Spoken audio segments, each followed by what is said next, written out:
What's up, guys? What is up, guys? Happy Tuesday. Fuck, where's my chat? Chat, hello? Chat, hello? Chat, hello? Oh, I think I know what I have to do. Hang on. Let me do this. What the hell? They should still be in here, shouldn't it? Ah, where's my chat box? Help. My chat box. Help. Oh, there it is. Oh, I see. I see, said the blind man. There we go. I got it. I got it. I got it. I got it. I fixed it. We're good. I fixed it. What's up, guys? What's up? There we go. I fixed it. It's all good. What is up? Literally is here. Starshine is here. Little Fly. Layla Bug. Lavishly Lavender. Zephyr. What the Tasha. Don't Smoke in Bed. Dopamine. Putrid Fido. Pumpkin. Pyrite. Arby. Lawn. Neuro Funky. Midi Chew. I can't read. Timid Kitten. Apathy. Frick the Pirate. M. Dally.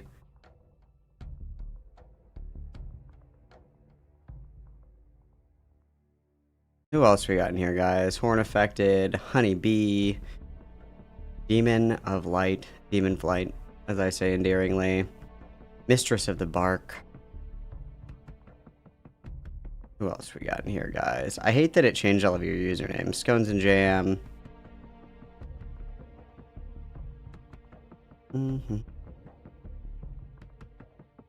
Putrid Fido. Got DZ. SDR. I did get a haircut. My hair is getting way too long. I'm also going to start curling my mustache more, you know, to go with the vibe here. Like, it's kind of, I think it's kind of fire. Theora, Lore Raccoon, Sparkle Muffin, Shotgun Fox, Graham, Sylvie, Don't Smoke in Bed, Laura. Wow. And Remy is here as well. Fun to see everyone. Frick the Pirate, thank you so much for the membership, Mamacita. Everybody witness Frick, please.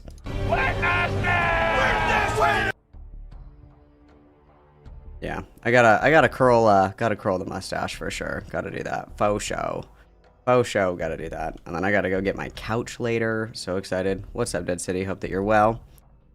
Hope that you are well. Alright. Hey, chat. Hey, chat. Do you know what song Get a Load of This comes from? Anybody know what song that's from? Or what artist even? Anybody? Dubstep song. I'll give you a hint. It's a dubstep song. Anybody know?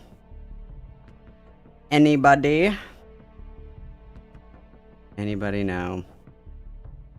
Anybody aware? Anyone aware of this?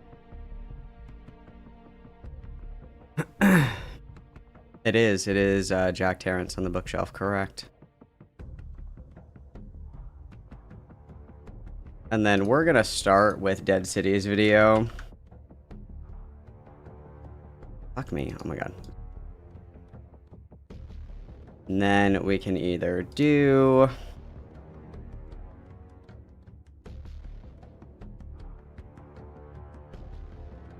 Oh, of course all of these have to...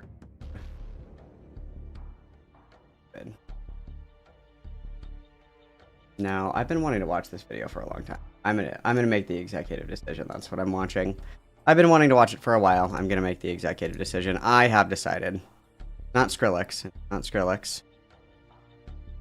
It's not Skrillex.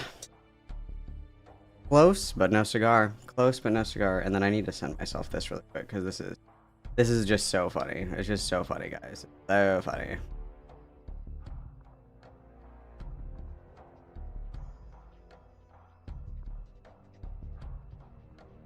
Use the dead air as I send this to myself once.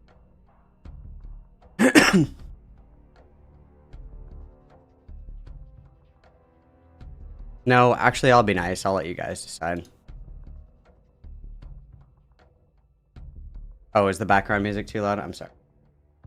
Apologies. Apologies.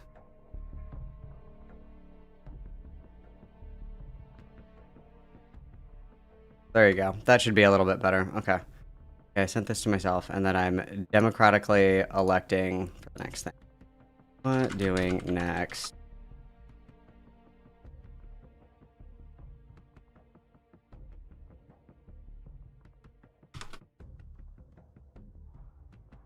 And I have...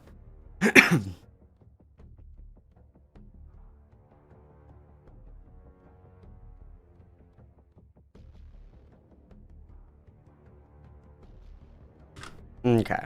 Those are your options, you guys. Those are your options. I'll let you guys decide. Of course I have a tape measure. I'm very butch. Yeah, nobody knows what that's from. That's omnidirectional by Subtronics. Fire. Fire, guys. Absolutely gas. Absolute gas.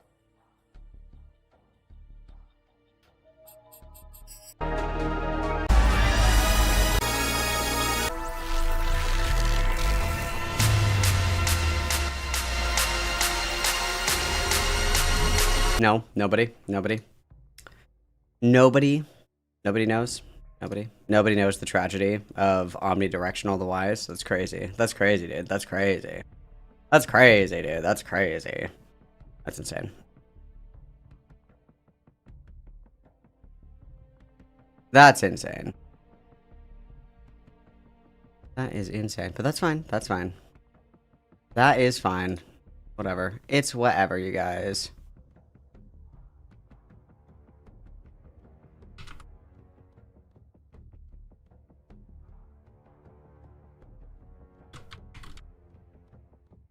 This is the lost Kumo call.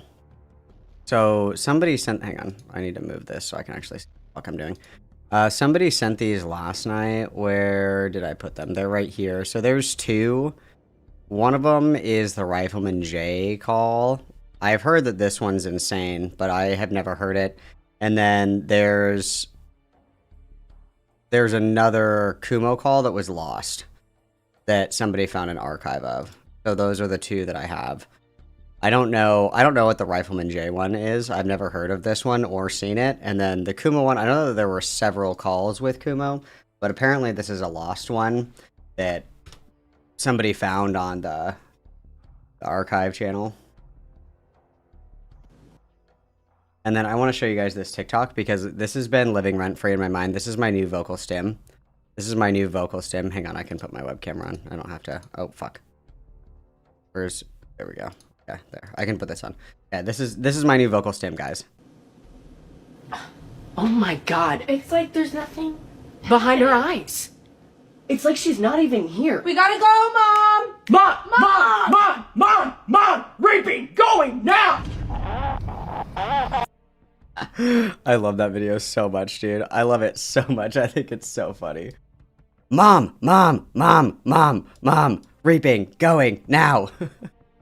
Oh, I think it's great, dude. I think it's great. It's so funny. It's like perforated every synapse in my brain. I think it's so funny. I think that Grace girl is fucking hilarious. I think she's so funny. Mom! It's like there's nothing behind her eyes. It's so good, dude. It's so good, dude. The other thing I wanted to get was the Get Out God Warrior. I don't know if I'm gonna be able to find this sample, but it's like I want the one where it's like the lady it's on Wife Swap or Trading Spouses, whichever one it is, and she's like, "Get out!" I want that one. She's not a Christian. She's dark-sided. I love this video so much. You guys have to know what I'm talking about. You guys have seen this video, right? You guys have to have seen this video. She's not a Christian! She could be a Jew and believe in God. It doesn't matter. She's tampering in dark-sided stuff. Yes, she did. The entire house is dark-sided. She said her whole house is. She is dark-sided too! This is literally Lyle Convoy trying to do the homosexual rape review. I love this video so much. This is like my favorite video of all time. She's tampering and dark-sided stuff. Again. Again. She's not a Christian! She could be a Jew and believe in It God. doesn't matter. She's tampering in dark-sided stuff. Yes, yes, she did. Yes. Yes. Dude, I love this video so much. It makes me so fucking happy. I love it. I love it. I think about it all the time. She's dark-sided too. And then she ripped up the check because she didn't want the dark-sided money.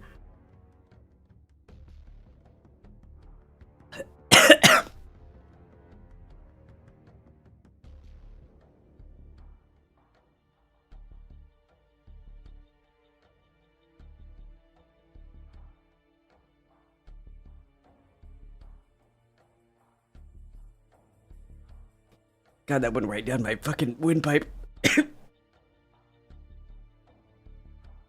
Oh my god. That went right into my lungs. I'm drowning. I'm dry drowning. Oh god. Wow, that was rough. That was really cool. I'm being really brave. I'm being really brave. I just inhaled that. It went right into my lungs. It went right into my lungs. I'm okay. I'm good. I'm good. I'm good, dude. I'm good. I'm good. I'm good. Just a little hiccup. Everything's fine, guys. Everything is fine, guys. Wow. That was traumatic. That was traumatic, guys. But it's okay. I'm fine. I'm fine. I am fine. Okay. Let me switch this shit up here. So this is...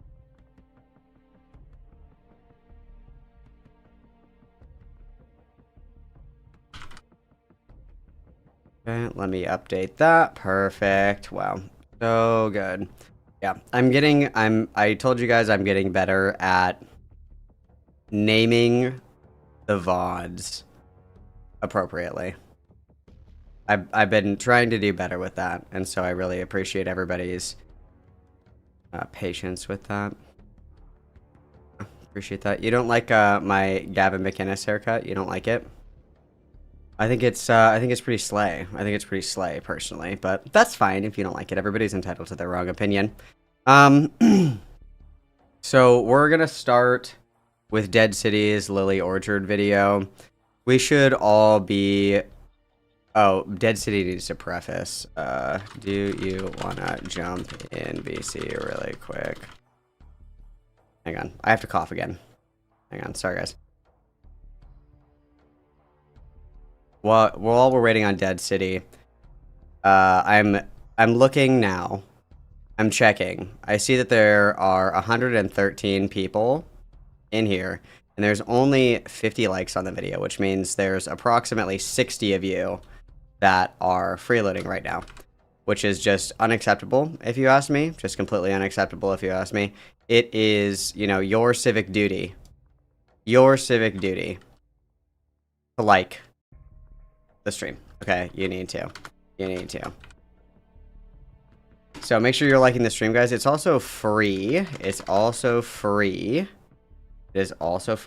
So make sure that you are doing that. Okay, that's free. If you like free stuff, you can also join the Discord. That's also free, guys. How awesome is that? Okay, and then if you guys hate free stuff, you can donate, you can gift memberships, you can buy memberships, or you can check out my merch. And then next week on Tuesday, we're doing a members-only Subnautica stream. So make sure that you have your membership locked and loaded to watch me crash the fuck out, okay? So before we watch the Dead City video, Dead City wanted to preface, so let's go ahead and do that really quick. But quickly, I would like to call attention to Kaiji. Double super because I worked last night and I'm working today. Hell yeah, brother. Get that bag. Get your fucking money up. I love it. And Josiah for the $2 redos with the freeloader tax. Double witness, guys. Beautiful. Love to see it. That's crazy. All right, so let's get Dead City in here to preface. I have to cough one more time and then we can go. Been so good about muting. I've been doing great. Yellow, yellow. Heyo, so I just want to do like a fair warning. At like 19:05 in the video, I start reading Stockholm, Okay. and that continues for some minutes. I didn't choose sexual scenes, like scenes of like actual sex occurring, but I chose like scenes with sexual themes in them, specifically because I wanted to showcase parts of Stockholm that I disagree with like the most, which would be the justifications of pedophilia, not just the pedophilia itself. Okay. So I wanted to like, just so you're not jump scared by, Okay. Other than that, I'm sorry if you hear my dog freaking out. My cat's running around the house and he's being schizophrenic. Oh, you're all good. I love schizophrenic dogs. That's really cool. Yeah, I've trained him to yell at the word racism. He's the best dog ever. Anyways, that's probably why he doesn't like me. I also mentioned Courtney Pete's allegations, but like I didn't summarize them. My initial idea was to talk more about the actual things Lily has done, but the issue is I felt really gross about taking other people's stories and just running them myself. Sure. So some people have questioned in my comment section why I didn't talk about the things Lily has actually done. That's why. Okay. Other than that, it's funny that you're reacting to this because you're one of the sources of research I've used when cobbling this together. I mostly just make explained videos going over the history of people. Oh, hell yeah. Okay. Hell yeah. Yeah. Let's go. That's awesome. So, yeah, that's pretty much all I wanted to say. This isn't going to be my only Lily Orchard video, so like if I'm missing stuff or I get stuff wrong, hopefully I get it right in the next parts. But yeah, I just wanted to let you know so you're not walking into this and then immediately get like flashbanged by My Little Pony like cringe. Yeah, sure. No worries. I appreciate the heads up either way. No worries. Have a great rest of your day. You too. Take it easy. Can I pet that dog? Can I pet that dog?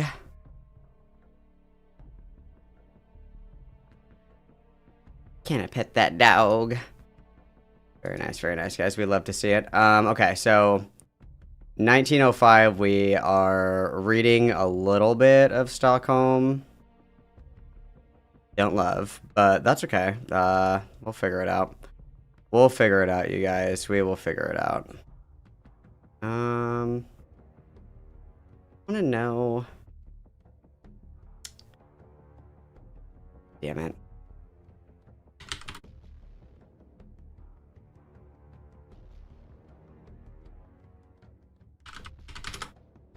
Is this like the only one? Is the stream kit from Discord?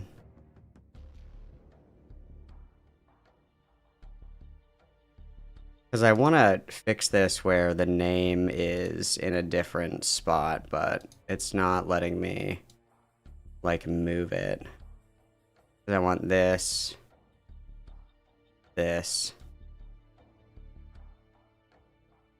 Like I want the text to be underneath the name, but I don't think that's an option. Whatever. Okay. Anyway, so let's jump into some Lorch Tent, you guys. Let's jump into some Lorch Tent. Hopefully I don't have to preface. Hopefully everybody here is aware of, or at least knows, you know, the cursory 101 level information about Lily Orchard. Lily Orchard, writer of Stockholm, famous, pedophilic, incestuous My Little Pony fanfiction, alleged to have sexually abused her younger sister, uses a alt catfish account called Tara Callie that she claims was arrested for CP and then died of cancer and then miraculously came back shortly after dying of cancer. We kind of hit the holy trinity of lolcow traits, truthfully. So that's my speed run Lily Orchard TLDR. Obviously there's a lot more, but let's see how Dead City does. as Lorch historians all around. Let's see how Dead City does. Let's begin. Is one that I had been metaphorically dragging my feet on covering because the amount of research it would take in order to get into their entire history of wrongdoings is something I was not looking forward to. However... Hang on, how's the volume on this? Let's make this a little bit louder once. Due to recent events, I am much more motivated to get into it. So congrats, Lily. By trying to use your sister's damaged reputation to exonerate yourself, you've pissed me off to the point where I'm going to go into great detail as to all of the reasons people should fucking despise you. Starting with this video, a brief summary of... Oh my god, why does God continue to do this to me? Hang on. Jesus fucking Christ. Sorry for taking the Lord's name in vain. That wasn't appropriate, my bad. Hang on. For the love of Pete. Why? Why will it not go like full screen, full screen? Why? Why? I'm cursed. I'm cursed. I'm cursed. Okay, that's fine. Whatever. It's fine. Whatever. And then let me put my... We should do trans on trans violent, shouldn't we? That's a little bit more applicable, don't we think? Yeah, there we go. That looks nice. That's not centered, though. Whatever. I'll live. I'll live. That's fine. Okay. I'm ready. Now I'm ready. Autism loading complete. As to all of the reasons people should fucking despise you. Starting with this video, a brief summary of Lily's creepy behavior. So without further ado, let's roll the intro and begin. Oh, Dead City goes by she, her. Wow, fuck me. We already started off the video with transphobia. That fucking sucks. Okay.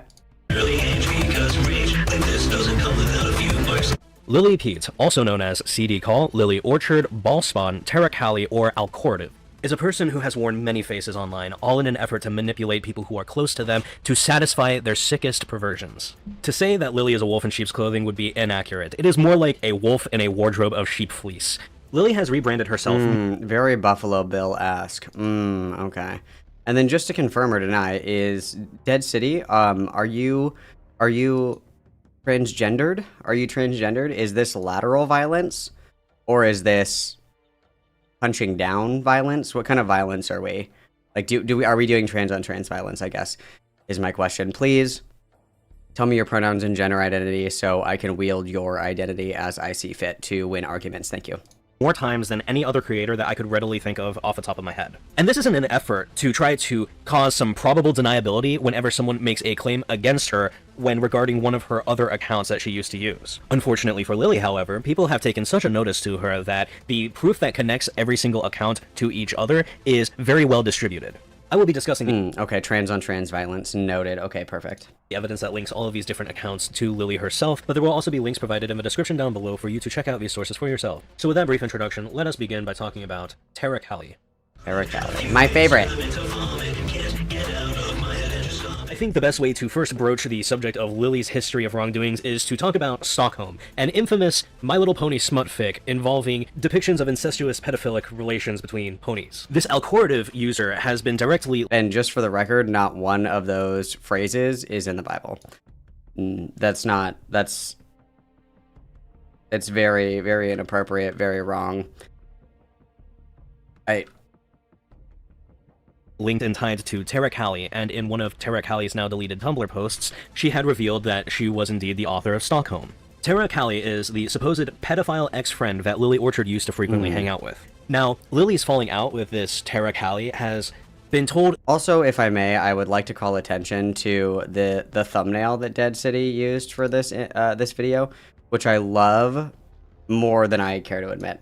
I'm actually obsessed with this. This is fucking hilarious. So, just in case you guys are unfamiliar with the Lorch lore, Lily Orchard says that she is native and that there's like disputes over whether or not she's Cherokee.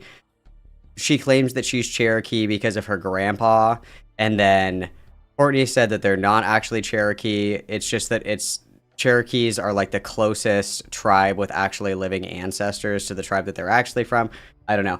But Lily loves to do you're just being racist against me because I'm native, but she's very disconnected from native culture. She likes to use blood quantum arguments, shit like that. If you're not super versed on like native stuff, and I am by no means like an expert on like native genealogy or anything like that, but Lily does use this as like a huge shield, especially considering that she's very disconnected from her cultural heritage, right? Like one of the big markers of being in native cultures is your connection to the tribe, right? And she's disconnected. So kind of on all fronts, it's kind of the Elizabeth Warren, I'm a Cherokee princess kind of thing going on. That's pretty much what it is. But love this thumbnail. Love it so much. It makes my heart so happy. But anyway, let's continue.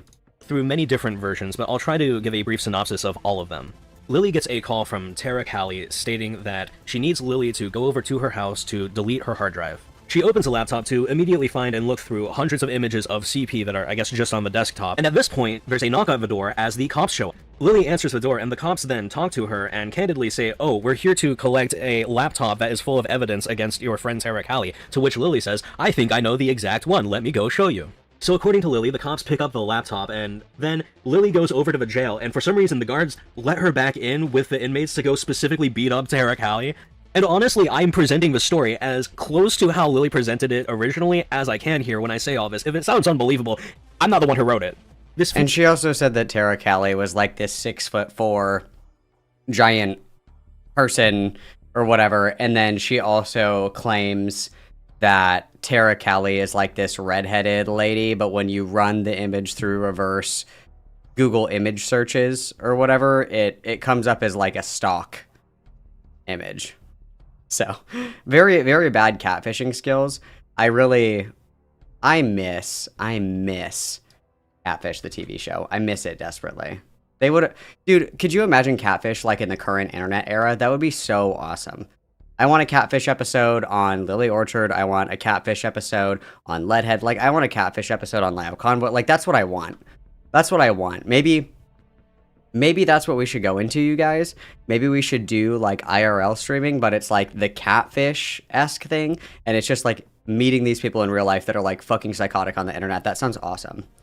Feels like one of those Tumblr stories that ends with, "and everyone on the bus then got up and clapped." True, according to those who knew Lily and Tara at the time, Tara would constantly try to set people up with Lily for some reason. Britt, a former victim of Lily's harassment, talks in great deal about this, both on Tumblr and in a video by June the King on Lily Orchard. Now, the weird thing about Tara Callie, you know, aside from writing incestuous pedophilic My Little Pony fanfiction and trying to set up lesbians with her, at the time, cis male identifying friend, is the fact that there was no evidence Tara actually existed. The profile pictures that she said were of hers were reverse image searched to be found on Google Images from just random sources. In addition to that, the only person who had ever actually heard Tara's voice was supposedly Lily.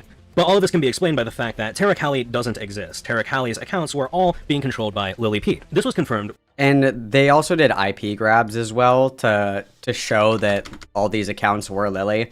And Lily's excuse was that her job used a VPN, and so all these people that she worked with were on the same IP because of a VPN. Lily's never had a job like fucking ever. I think she said she worked at McDonald's for like a day or two, and then got fired because she was like, I'm just above it all. When on Derpy Bro, when Tara Callie, Lily Pete going by the name Ballspawn at the time, and an account by the name of Background Pony, had all been caught using the same IP address when Lily had removed tags on a post that they were instructed not to remove. Furthermore, despite Lily saying that this Tara Callie person had been arrested, the Alcorative TV Tropes account was still active. Gee, I wish they let me check TV tropes when I was in jail. Many people speculate that Lily created this Tara Callie proxy so that she would be able to test the waters with some of her more taboo and That's me. That was me. I was the one that said that. Oh my god, Malcolm mentioned, let's go, Dead City keeping up on the Lily lore, let's go, fuck yes, oh hell yeah. And I have said this, and I will continue to say it because I believe that it's true with my entire heart. I think that Lily Orchard does use, or did use, the Tara Callie thing as a way to, like, test the water to see what people are comfortable with, because it would be like, if I was really into feet, and I wanted to see how you guys would react to that. Like, would you guys still be cool with me if I liked feet? Like, that kind of thing. I would say, like, oh, my friend Jim is really into feet, you guys. How do we feel about that? That's kind of strange, isn't it? And based on your guys' reactions, I would then decide, yes, I'm comfortable with this. And, you know, I can tell everybody my evil secret that I love feet or whatever. Or if you guys are like, ew, that's fucking disgusting, obviously I would be like, oh yeah, that's so gross. And then I would know that I couldn't ever tell you guys that I was like into feet, right? And I think that she does this now, just in a different way. I think that now she does this with self-asks. That's what I think the self-asks have turned into. Because if you go to her Tumblr, it's like almost every single day, somebody is like, I'm a twin and I think my sister's hot. How do I deal with this? Like every day, some child that is into incest finds her Tumblr account and decides to ask her about it. Very obviously self-asks, but... unsavory paraphilias, and when her friends rejected that, Lily metaphorically killed off this sock puppet that she was using to test the waters. This serves the dual function of both being a gauge to see who would be willing to imbibe these sick fantasies with her, and allow for her to have a metaphorical villain to go after so that people would not suspect her of engaging with the paraphilias that she does. How could Lily be a pedophile? Lily beats up pedophiles in jail. Anyways, here's a screenshot of Lily debating the ethics of deleting child porn in order to hide evidence from the police. And then these are the Brit logs. Let me back up just a little bit so I can see these. Had to tell them that I won't be in Dartmouth until tomorrow and to drop them off. It's not going to go well. Help me out with a dilemma. Should I go down to her apartment before I give the key to the police and help clear her computer? She has a lot of illegal material on there.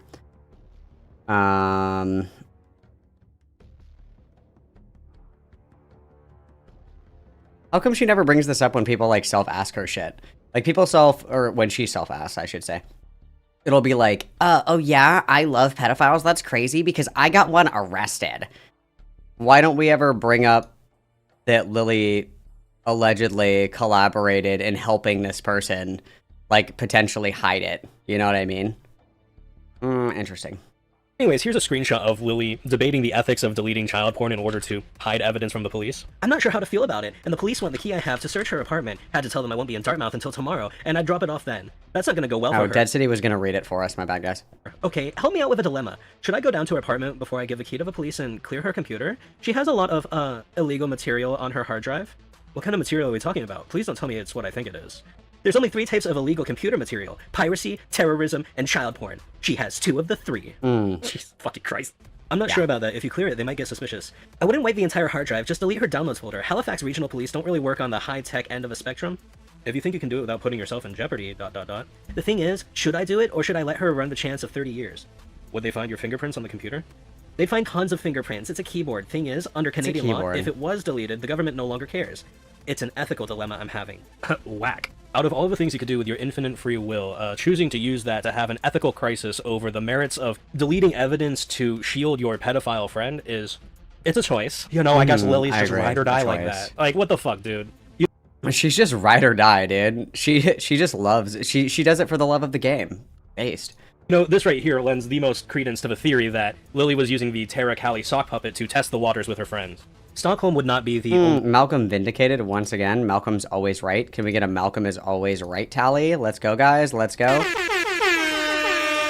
The fanfiction that Lily Orchard would write. In fact, it wouldn't even be the only incestuous fanfiction that Lily has wrote. It was also pointed out by many critics of Lily that the ages of these characters in these incestuous relationships would also typically fall in the range of 14 and 15. This repeating plot point would become much more concerning when Courtney Pete, Lily's sister, would come out with her story. Okay, here we go. This is what we were warned about, so. You know, some people have nice, normal families, happy, normal childhoods, fond memories of tussling with a sibling. Not me. I just have disappointments and the perfect setup for developing borderline personality disorder. On March 22nd, 2024, Lily's sister Courtney would upload a video detailing allegations of childhood sexual abuse perpetrated by Lily. And while other alleged victims of Lily had come out in the past against her, these claims in particular were the ones that most people started paying attention to. Courtney had told her story on other YouTube channels like the Xena and Poppy channel in the past. However, I'm highlighting the video she had No Malcolm mentioned? That's crazy. Crazy work. Unsubscribe from Dead City right now. What the fuck? Uploaded to her own channel because I think that is one of the clearest depictions of a timeline of events. I recommend for everyone to watch the original video in its entirety on her channel, but to summarize, in the video, Courtney alleges that both of her siblings had sexually assaulted her throughout her childhood. Despite any disagreements, I don't think that Courtney has ever alleged that Cameron did anything. Somebody can correct me if I'm wrong. If memory serves correct, Courtney never alleged that Cameron did anything, only that Lily did. I think that the way that it goes, and if my memory serves correct, if memory serves correct, what Courtney had said was that Cameron never sexually abused her, but that Cameron was like physically aggressive. And then she went on to say that, what did she go on to say? She went on to say that Lily probably learned how to do that from somebody else, right? Like, kids aren't just like inherently giga rapists, right? Like, oftentimes they're emulating abuse that they suffered from someone else. So I think that her speculation was that someone abused Lily. I don't think that she's ever said Cameron. I don't think that she's ever said Cameron. She did say Cameron? Thank you. Yeah, that's what I think that what she's getting at here is that she was saying that Lily like learned how to do this from someone else, right? And I'm pretty sure that the allegation has been like, I don't think she's ever made the allegation that Cameron like did this definitively, just that it's most likely that he did it. All the claims have always been that it was just physical abuse, my understanding. May have had with Courtney Pete in the past and my coverages of other situations that she has been tangentially tied to, I do think it is important for people to listen to what she has to say. Looking through what Lily writes in her fanfictions like Scars or Stockholm, as I previously mentioned, on top of the fact that we have victim testimony from other people that Lily has interacted inappropriately with, like Blade, for example, who was a 17-year-old who joined Lily's Discord server for support and ended up being sexually groomed by her, or Mackenzie, a 16-year-old who Lily was caught sexting. There's more than enough precedent with Lily's actions and behaviors that I am fully willing to believe that what Courtney said her sister did to her did in fact happen. And I say this because despite my disagreements with her takes on Black Griffin or Saber Spark, that doesn't then mean to me that we should discredit everything that Courtney has ever said. Because too many times, especially in this corner of YouTube, people will correlate things that just simply are not related. And bad faith actors within the space will use these moments to take advantage of people's distrust in someone in order to further their own agendas. I could continue on with other wrongdoings of Lily Orchard, like the fact that she knowingly exposed her breasts to a minor on stream. Or I could talk about how she stalked and harassed her former friend Britt. In fact, many of the people who have cut Lily out of their lives have suffered greatly at her hands, which is why it pisses me off so much that Lily is trying to use Courtney's failed hit piece on Saber Spark to somehow clear her own name. Well, and that's something that she does a lot as well, is she really loves the idea that all of her critics are bad people, right? Like, that's something that she says a lot. She cites it as the Lily cycle, where somebody accuses her of horrible shit. Later comes out that the person that accused her of horrible shit is actually a terrible person themselves. Like, that kind of thing. She's really into that. So, you know, it's that thing where a new hand touches the Lily Orchard allegations and everybody's waiting with bated breath to see if that person is gonna end up being like a fucking freak themselves. On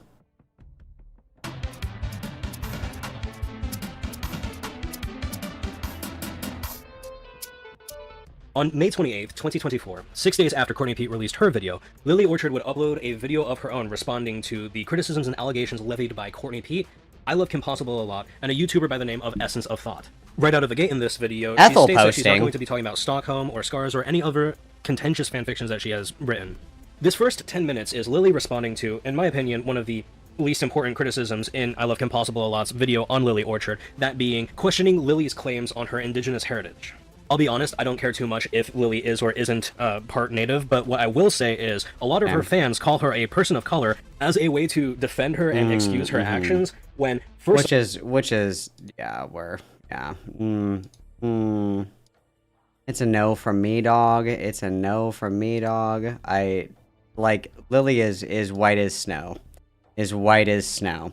And I've said before, you know, if I took a 23andMe and it came out, you know, that I am actually, you know, secret, like, say I take a 23andMe and it comes out that I'm, I don't know, like 15% black or something like that. I wouldn't just be like, as a black woman in America. Like, that's pretty fucking tasteless, I think. So even if Lily is, you know, indigenous for whatever quantum that she identifies as, I don't know. That doesn't mean that you just immediately get to call everybody racist. And one of the things that we have talked about ad nauseum, you guys, all of us together, me, you, we, us, right, is that privileges and disadvantages in society are denoted and basically reinforced by how you look, right? Like, if you are somebody who is a Latino, but you look white, people are going to treat you white. And that privilege Like, yes, you still have a racial identity that's not white, but the privileges and oppression that come with a lot of racialized beliefs are tied intrinsically to characteristics that are associated with certain races. That's just the truth of the matter. And Lily is white as snow, so let's be real about that. Buy Lonic for the $1.99. What's Lorchin? You know that we're crying and freaking out. So everybody witness. We're getting close to the Stockholm thing. I'm gonna skip that. I don't want to watch that shit. Of all, even if she was a person of color, I don't think that excuses raping your sister. And second of all, and a bit more controversially, I think because she's white passing to the point where nobody could tell, she doesn't really get to claim that token just for oppression points. And I say this as someone who is personally mixed and is white passing enough to where most people don't clock me as anything other than white. I'm not saying you can't celebrate your heritage, or you can't put fucking feather earrings on your PNG tuber rant Sona, or whatever the fuck you want to do. But I don't think your pasty ass can cry racism when someone calls you out for the things you have actually fucking done. Lily then states that KP has... And also, I would say that if somebody is, like, making it an attack on your racial identity, that's different than, like, attacking somebody in general. Like, just criticizing somebody who is of a certain race or a certain ethnicity doesn't make that attack inherently racist or whatever, right? Like, you can still criticize... You can actually criticize non-white people, guys. You can do that, and it's not racist, true. No evidence to back up any of the allegations against her.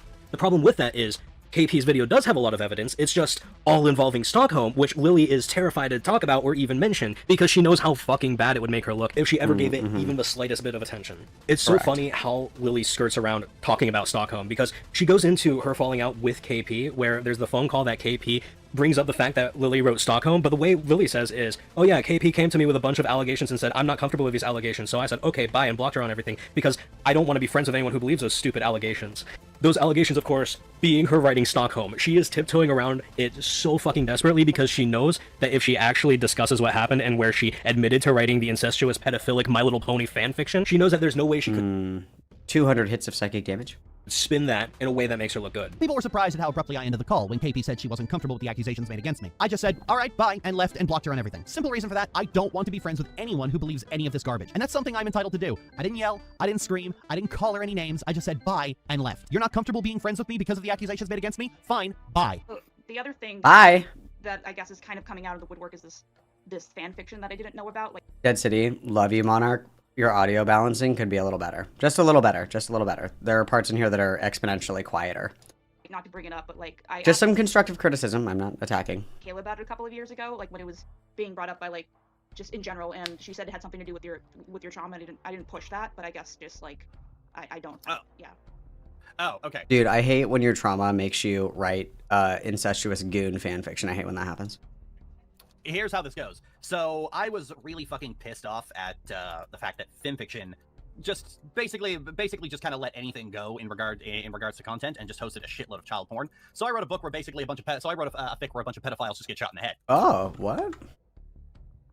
Just hosted a shitload of child porn. So I wrote a book where basically a bunch of fic where a bunch of pedophiles just get shot in the head.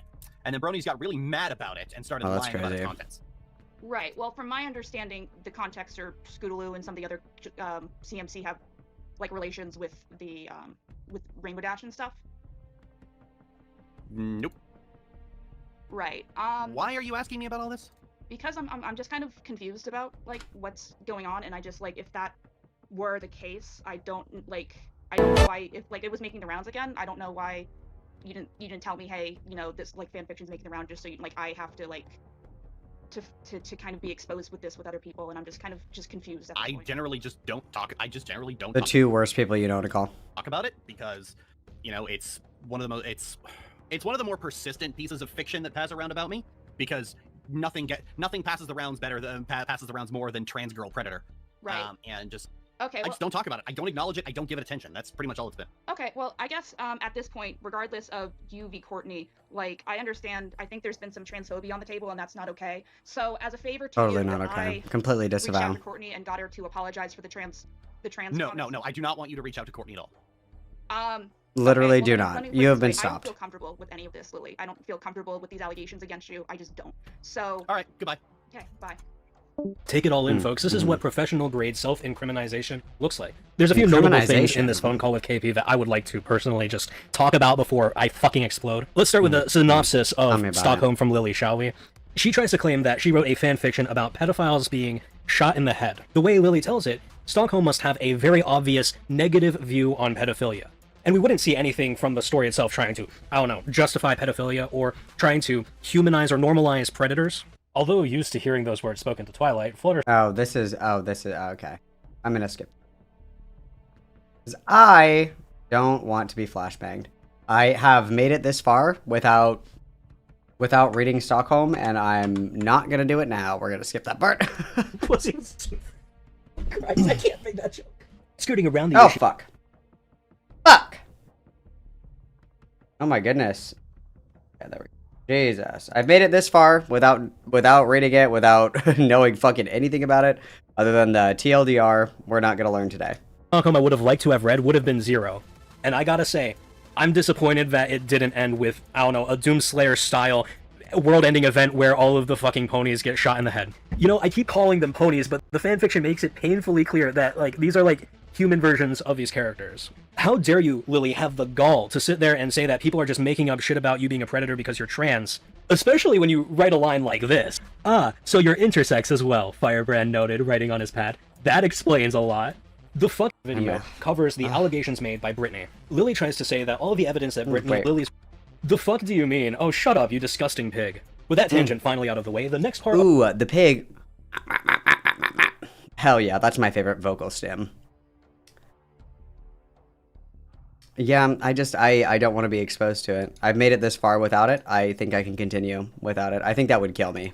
Of Lily's response video covers the allegations made by Brittany. Lily tries to say that all of the evidence that Brittany has against her is actually screenshots from a conversation with a friend that Lily used to know. I think we all know that that friend is the made-up account Tara Callie, who, again, we know isn't a real person because their profile picture was a stock image, and because they share the exact same device info as the Ballspawn account, which was very publicly known to be ran by Lily Pete at the time. Lily then spends 17 minutes completely crashing out about Essence of Thought, which I'm not even gonna get into because I'll be entirely honest with you, I refuse to watch an Essence of Thought video. Base take. We are Essence of Thought haters. I completely agree.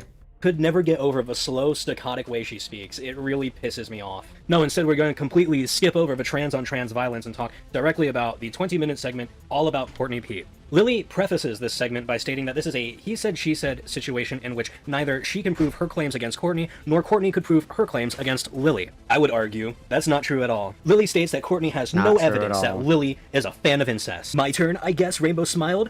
Incest. Really? Fluttershy asked. I thought you hated it. Oh my god, stop! Stop! Stop! Was molesting Lily all along. Except for the fact that I don't believe Lily at all, because we just read a bunch of scenes depicting therapy sessions from the mind of Lily Orchard. I don't know who the fuck Dr. Firebrand is from My Little Pony, but in this fanfiction, this guy is the arbiter of all the pain and suffering. He convinces his patient Fluttershy to cheat on her boyfriend with fucking Rainbow Dash. He tells Rainbow Dash to not feel guilty jorking it to fucking children, and he encourages the self-admitted pedophile to spend more time with kids. This is the type of shit that Lily chooses to dedicate her free will towards creating. We get a limited amount of hours in our lifetime, and Lily spent a lot of hers writing this My Little Pony smutfic where her therapist basically tells her it's okay to be a pedophile, and you go girl boss, you're not a pedophile, you're just intersex. I despise you. I fucking hate you. All of the fanfictions that Lily has written and since lied about creating disqualify her from me believing any fucking thing she says. You are a pathological liar, and I have no reason to believe that when you play the fucking Uno no you card at Courtney Pete's allegations, you're just full of shit. When you make a video talking about how everyone who's ever been in contact with you is lying about you for over a decade, you gotta wake up and realize that you are the fucking problem. And that's not to say that... If everywhere that you go smells like shit, check your shoes. True. It's amazing that every single person that you encounter has the same takeaway. Very strange. I agree. Lily's accusers are saints either. After all, I've covered I Love Kim Possible a lot and Courtney Pete in past videos because I disagree with them immensely on other topics. But to believe Lily Orchard's story here is to believe that she is the victim of one of the most complex conspiracies ever conceived to mankind, centered around this fucking nobody from Canada. Think about it. Lily is claiming that her therapist, parents, sister, oldest sibling, and everyone she's ever met on the internet are all in cahoots with each other to try to destroy Lily's life. That's why the only people who watch Lily Orchard are her fans, which are just as delusional as she is. I mean, I'm a paranoid schizophrenic, but this is some paranoid schizophrenia, girls. Wow, okay. October 3rd, 2025. Hell yeah. Lily would go on stream after the colossal fuck-up that was the Sabersparks allegations. In this live stream, Lily and Michaela would basically try to... Ooh, I didn't watch this. Apparently this was good. I didn't watch it. It was like too much dead air. I can't watch Lily Orchard streams. Too much dead air, too many pig noises. I can't do it. I can't sit through them. Cannibalize the carcass of Courtney Pete's dying reputation in order to try to exonerate Lily. They pull up a tweet of Courtney's where she's basically telling everyone who's sweeping for Saberspark to get anally violated, and they use this to try to say that... Yeah, that was certainly a take. I mean, I guess I say it every time. I'm not like surprised per se, but I am kind of like, it's like a little jarring. Like, you knew it was going to happen, but you're still not really ready for it, right? When Courtney said, if you disagree with me, you deserve to get raped to death, that was certainly a take. That was certainly a take. Get fucked, get eradicated, get genocided. I don't care. Yes, Bionic, very true. Everybody witnessed for the $4.99 by Lyle Convoy standard. Yes, everybody who has even glanced at this for more than a second is a pedophile. Everybody witness. No sexual assault survivor would ever talk in such a violent and predatory way. And while, yes, I can agree that the shit that Courtney says is unhinged, that doesn't really, discredit her of anything. Lily tries to say that no victims of abuse would ever go this far. Whatever the fuck that means. Because as we know, Lily Orchard is the voice of the broken, the voice of the abused and neglected. Not true, Scotsman puts sugar on his porridge. Yeah, I'm gonna trust Lily, it's the mind- Don't ever do the Scottish accent again. That was not good, not good. We're losing points for that one. Everything else is that we lost points. Fault he on her metrics for who counts as an abuse victim. Lily tries to say that Courtney is a groomer and brings up something I actually covered in the past. Courtney had sent inappropriate messages to 2 separate minors on 2 separate occasions, revolving around 2 separate inappropriate subject matters to talk about with children. It should be noted that in both instances, I don't think either one of those constitutes Courtney being a predator, and I had concluded... Yeah, and I have the same take. I have never said, and unless something substantial changes for the worst, I have never said that Courtney is like a groomer or a predator or a pedophile. Just that Courtney has literally translucent boundaries when it comes to interacting with youths, and that she probably shouldn't be around them. That's all.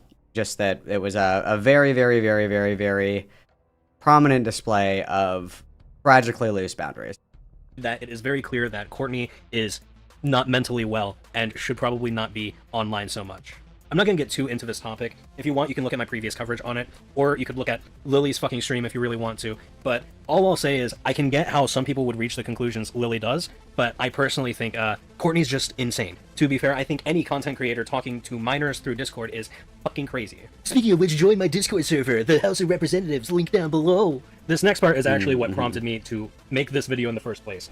This is the single point in Lily's stream where I felt so much fucking anger that I compiled all of this together in the first place. The quintessential blackout memories, and I myself convinced for 14 years the memories of my abuse were just bad dreams I had, so our parents didn't know until I was 19 and long out of their house. Now remember, later on, Courtney would claim that she did in fact she did in fact try to get me clapped for abuse, and our parents wouldn't believe her. So it's either she didn't say anything, or she did, and this is like her story keeps changing every time she tells it. But most importantly, what she talks about, I went through the quintessential blackout of memories. The idea being is that she repressed her memories of abuse when she was like as a teenager.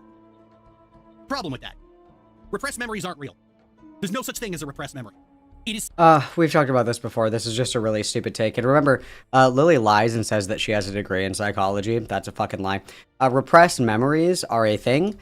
Recovered memory theory is what has been debunked. Recovered memory theory is where your brain essentially fills in the gaps. So if, the study that they did was there were a handful of people that had never been in a hot air balloon. They told these people, do you remember when you were a little kid that you went on the hot air balloon at this fair? And they said, no, I don't remember that. And they showed them a photoshopped image of them at the fair with the hot air balloons. And these people were able to fill in the gaps and completely create a false memory of this event actually having happened. That is something that has been, shown to be a problem with certain kinds of recovered memory therapies and things like that. However, when we're thinking about repressing memories, this is incredibly common. And if we just do a simple bullshit test with this, when people are exposed to like very traumatic experiences, the brain will warp these experiences in order to protect itself. So one of the things that people report happening a lot is a very distorted perception of time during a traumatic event. They feel like it has been hours when it's actually only been mere minutes. You can also see this in the event where people have like visual, audio, tactile hallucinations of people helping them in traumatic circumstances when those people don't really exist. Things like that. The brain is incredibly powerful. And if Lily is one of these like Tumblrina fucking woke skull tender queers or whatever the fuck that believes in DID is part of the way that the brain fractures in order to protect itself from these kind of memories. It's a form of repressed memory. So lies all around and detected. Pseudoscience. Oh yeah. It is not just pseudoscience. It is regarded by psychiatrists with as much disdain as the medical benefits of a lobotomy. Lobotomy? A lobotomy. Lobotomy? A lobotomy. And also, lobotomies are incredibly effective at making people docile and submissive and complacent. If that's your goal, they work really well, so. And I feel like I need a lobotomy after this shit. Lily Orchard reads a girl. post where Courtney says she has blackouts in her memories, equates blacking out to repressing memories, and then spurgs out about fucking how repressed memories aren't real or whatever the fuck. Girl, shut the fuck up. You know this is a straw man that you invented. You know that that's not what was said. You know that you are lying through your fucking snake teeth, you fucking bitch. People black out from stress and trauma all the fucking time. You going on a fucking tangent about repressed memories when nobody but you brought that up is fucking wild, dude. Lily compares all of her critics to anti-vaxxers. You know, to her audience of people who take her words completely on faith and never look anything up about her. Lily's main defense is to call into question Courtney's statement, hurt people, saying that that doesn't account for the severe amount of sadism in Courtney's online behavior. I find it weird when people who are denying things that they are accused of, instead of saying that they didn't do the thing, saying, well, if I did do the thing, look at how awful the person is who I did it to. Like, what the fuck are you... Yeah, that's definitely a lorchism, is, like, instead of just flatly denying something or, you know, saying that wasn't me or trying to debunk it or refute whatever it is, it becomes an attack of whatever it is. And the thing that's coming to my mind most notably is in her responding to things video. I don't even know what the fuck it was called. That long ass fucking video, excuse me, that we watched on a 12-hour stream day. When she was talking about the messages between her and Britt, and instead of just saying these messages weren't me, they're not my messages, that's the end of it, she was defending what was in the messages versus just saying this wasn't me. Like, oh my god, like, they're not even that bad. Like, if you see that Brittany's the one that did this, like, this is Brittany, blah, blah, blah. Brittany's the one that's being... Instead of just being like, no, that wasn't me, she has to attack, right? It's not just like a deny what you're being accused of. It's quite literally sidestep and then begin counter allegations immediately. And that is usually a sign that somebody's like fucking lying, right?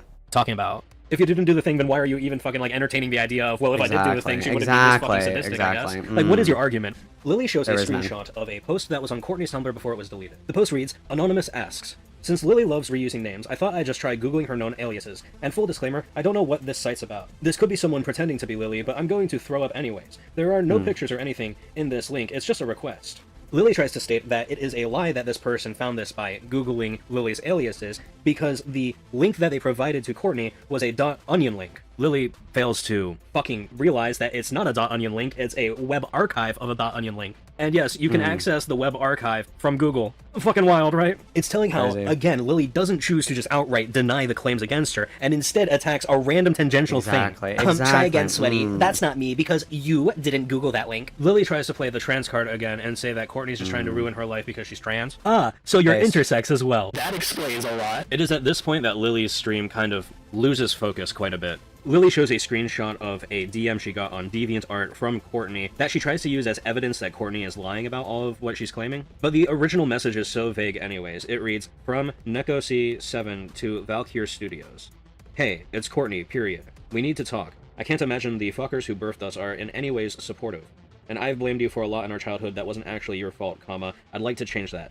Text me or call me. The thing with this is there's such little context behind this message, and it's so vague that I don't think this can be used as evidence of anything. What I will say is this proves the connection between Lily and Stockholm. In the past, she's kind of tried to skate around talking about Valkyr Studios, but that was the original handle she chose to go by. As far as I could tell, it wasn't an actual production studio in any sense. One notable member of Valkyr Studios was the producer of Valkyr Studios, Tara Callie, aka Alcordiv, aka the author of Stockholm, aka the same person who shares the same IP address and device info as Lily Pete does, as known by the Derpy Bro incident, that Lily has been trying to pretend does not exist. By including this one nothing burger screenshot as a gotcha against Courtney, Lily accidentally confirms the one thing she's been avoiding mentioning.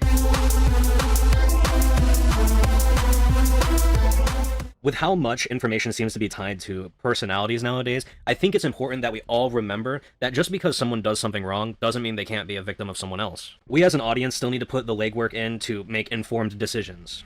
And yeah, every now and then it does help to look back on the things that people have said, especially if those people are involved in a massive controversy that damages their credibility. But we shouldn't outright dismiss what those people say. We should look at the evidence provided to us and make our own decisions based on that. As for other content creators who occupy this corner of the internet, I think it would all do us well if we, choose our battles a little bit more discerningly. And I don't just mean, don't platform accusations that don't have any evidence to back them up.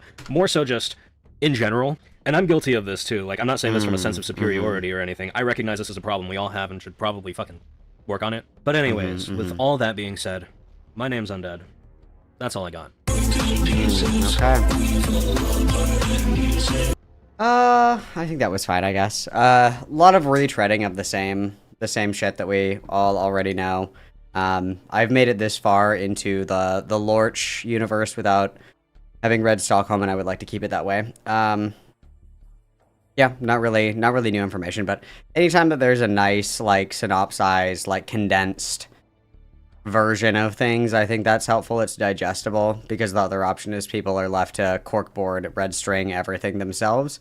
So that's quite helpful, but yeah, I mean, kind of the same shit. Lily sucks. What else is new? What else is new, guys? We all already knew that. We all already knew that, didn't we? Didn't we now? Didn't we now? Okay.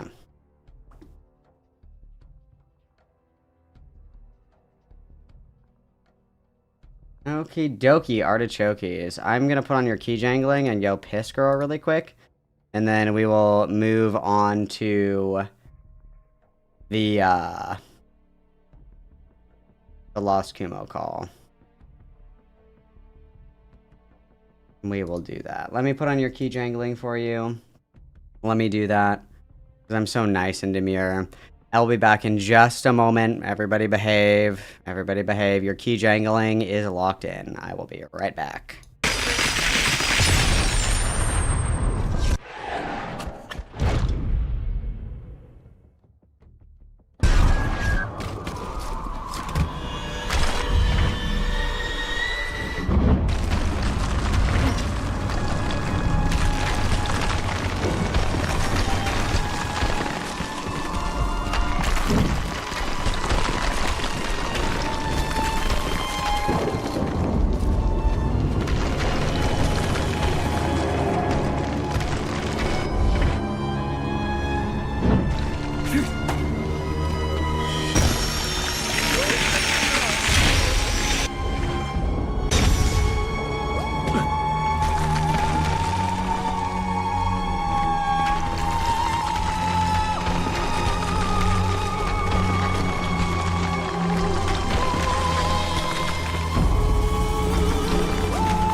King Richard wants us to babysit 3,000 prisoners? That is the king's command? He intends to negotiate the exchange of these prisoners for the return of the true cross. Negotiate with heretics? I can comfort you if you let my brother go. I have a woman in Florence. Dante, don't. Let me comfort you.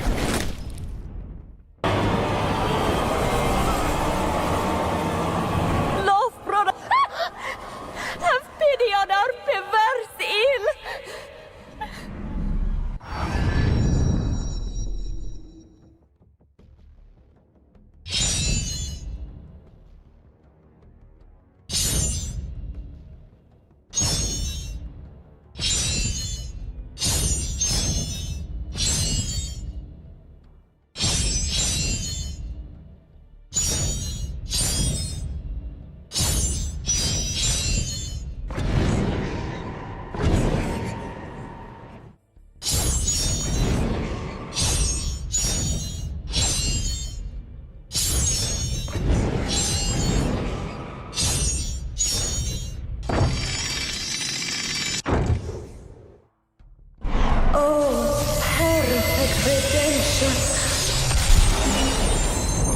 Rise, spirit.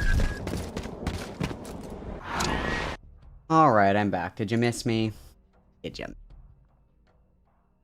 miss me? Shout out to Glenn for the awesome fucking Go Piss Girl gif. Fucking awesome, guys. Fucking awesome. Together unbroken, we'll make heaven known.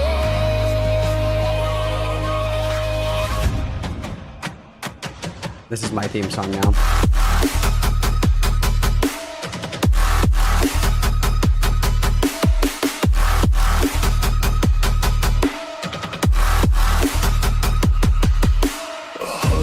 Beautiful. Beautiful. We love it. We love it. We are Charlie Kirk. We are Charlie Kirk. What's up, Moody Manicore? How are you, dude? We are Charlie Kirk, guys. We are Charlie Kirk. It's beautiful if you think about it. It's beautiful if you think about it. We are all Charlie Kirk. Then I'm just checking. It seems like there are 135 people here, and there are only 86 likes on the stream, which is just unacceptable. A lot of freeloaders. A lot of freeloaders. If you guys like free stuff, you can also join the Discord. That's free. Okay, because liking the stream is free. If you hate free stuff, you can check out my merch, or you can donate, or you can buy membership or gift a membership. Reminder, next week on Tuesday, we will be doing members only Subnautica stream. So if you want to get in on that action, you certainly need to procure a membership before Tuesday next week. So that's your friendly reminder. Okay, so what I have for everyone next, which was democratically voted on, is this kumo call. So to my understanding, the way that this has been explained to me is Kumo was somebody who made like negative content about Lyo. And correct me if I'm wrong, lore keepers. Kumo was in trouble basically because Kumo had a girlfriend at the time, or like a partner or something like that had a self-harm fetish. I know, very haram, I totally know. And there was an instance where people in a Discord that had really long names were saying something, and this girl was like, I'm gonna cut everybody's usernames into my thighs or something like that. And all of them were really long. And Kumo's name is 4 letters. And so Kumo said, do my name instead, because it's like a shorter name or something like that. And then the girlfriend Kumo put the image of that up on his Twitter as like his banner or something like that.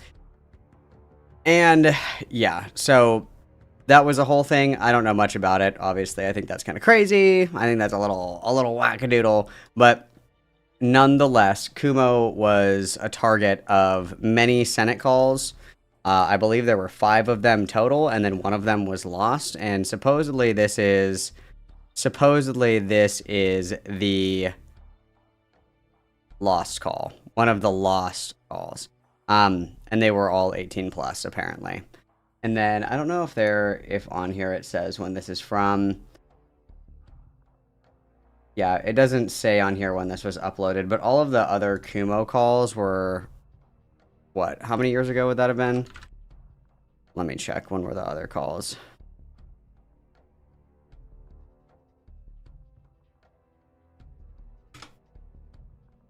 Hmm. 2023. So 2023, around February is most of when the Kumo calls come from. So 2 years ago or so. So I'd imagine this call is from about 2 years ago, is what I would imagine if I had to guess. So 2023. Okay. All right, let's begin suffering, shall we? And as per usual, I need to get my Lios up, and then we need to change our GIF here because we're doing Pentecostal, Catholic on Pentecostal violence. We need that one up, and then we also need our Lios. Let's see, let's do Knuckles Lio today, guys. We got quite a lot to choose from. We got a lot up here, so I don't want this one. We'll leave the ball pit Lio. Let's move Knuckles Lio over because we do want Knuckles. A good one. I want that one over here. Oh yeah, right there is great. Okay, perfect. All right, let's begin, shall we? We're gonna start off with some dead air, which is awesome. Oh, hang on. I think I know what I did wrong here. Hang on one sec. I think I know what I did wrong. Than typing everything out. So what can I do? We did not, in fact, start. All right, so this will probably be a little easier. And then I guess this is the volume that you guys get. Hang on. I can do this really quick. Let's see if we can boost the volume a little bit, guys. Let's see if we can do that. Because, wow, that's so quiet. I don't like that at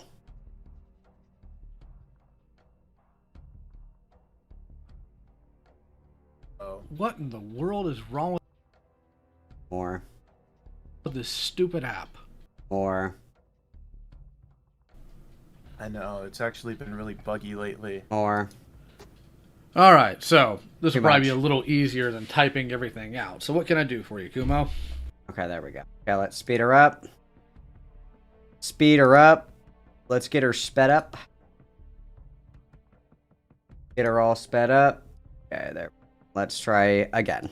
All right, Lio. So really, this is all nothing new to me. These are the kinds of things I've not only heard from Peaches before, but I can come to expect from anyone else who wants to share their thoughts on this. So the first thing I was going to address in regards to your response, as you said, because that's how language works, and that's how we understand what someone is feeling when not being able to read body language or facial expression. I don't mean to sound condescending. I really just can't help but say it like this because I don't know how else to fucking say it, Lio. But there are these things. These silly little facts, I'm sure you know these, that everyone experiences and conveys expressions and emotions differently. There's actually no way that you can expect consistency from how any one person or any person on this planet experiences or conveys any expression or emotion. So this is a really loose, I presume this is a pretty loose talking point, I'm sure you're aware of this. Just acknowledging that you don't have body language or facial expressions to go off of kind of already states that you're very limited, and therefore your judgment is not going to be very accurate. So why make a judgment at all? That's really quickly what I want to ask you before I continue with my point. So you don't think I could tell right now that you're irritated by your tone? I wouldn't say I'm actually irritated. I would say I'm trying really hard to express what I mean coherently and proficiently. All right, so let's go ahead and grant you the idea that you were 100%. Let's go ahead and go with your tail here, for lack of a better word. That you were panicked. Is that how you sound when you're panicked? As I said, you shouldn't expect how someone conveys an expression or an emotional state to be consistent. And so yes, at the time, that is how I felt. I felt panicked. I was being monotone, but I was panicking. Okay, so okay, we were panicking. Let's go ahead and grant you that one. All right, granted. moving down. So where were all the other people shouting me, me, me, me, me? That actually happened before the clip even begins. There was a pause, and then that's when the conversation began. So these people really were awkward and silent anytime people stopped speaking. So these people were tripping over themselves to get this girl to cut into herself their names, but just had a moment where they all just completely dropped silent. Yep. Is that unbelievable, Lio? It's very strange. There was a bit of a pause in between our dialogue just there. Long enough for, you know, me to maybe put that out of context. And also, like, I think that if we're gonna like judge the way that people react in calls, I would say that Lio is probably not in the best of standing when it comes to this either, because there are several calls where he's like his non-action or like agreeableness in the calls could be condemned as well. Like, I'm thinking mostly of when he's in the call with Fox Azure, and Fox Azure is, I think it was Fox Azure, making jokes about raping Caitlin Coy, and he is just like kind of awkwardly laughing along with the whole thing. Now, sure, you can say, oh, you know, Lyle was just awkwardly laughing along because he didn't know, like, I guess, what else to say, I suppose.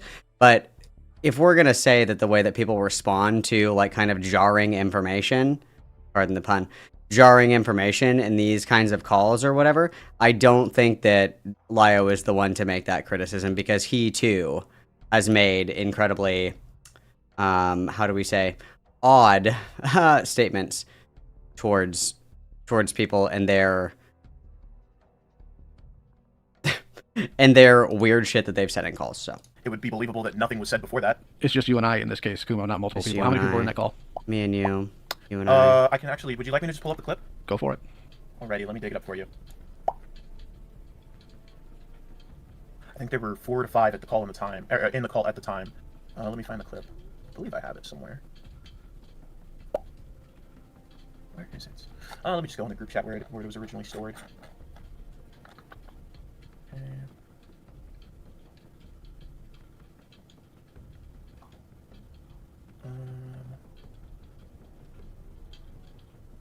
Wow, have some dead air as a treat, guys. That's awesome.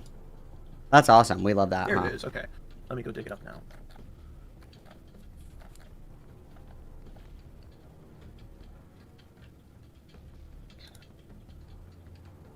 God, all this fucking gore. Okay. Wow, this whole stream is just dead air, I guess. Where the fuck is it? Oh, here it is. Alrighty, let me go to our call.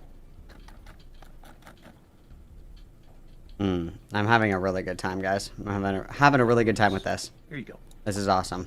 Here is the original clip before it got edited. Okie dokie. Okie dokie artichoke. Oh, hold on. Okie dokie Probably change artichoke. my audio setting, because right now it's Oh, hold on. I think that's the wrong one. Oh, shoot, my bad. That's fine. Just give me a second to change everything to the output it needs to be in, so it's all good. Oh, that's the wrong clip. That's a different out of context. That's just me saying she has a penis. Fantastic. Yeah, sorry, let me find. Sorry, they look the same. It was all in the same. It was all in the same day. I'm pretty sure. Is this one it? Yeah, it's about 5 Fs. All right. This is just as frustrating for me. I don't know if you're frustrated, but I really don't like not being able to find. Take your time. There's no time limit. There's no time limit, so your time, guys. Fair warning, though. I'm 3 melatonin in. 3 melatonin in. Dude, he's like the size of a fucking elephant. He would need like 40 melatonins, would he not? Like, does that even affect him at all at that point?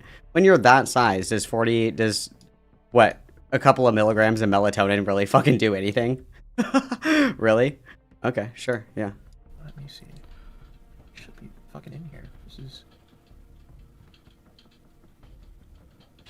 Let's see, I think it was like a couple of months ago when I downloaded it.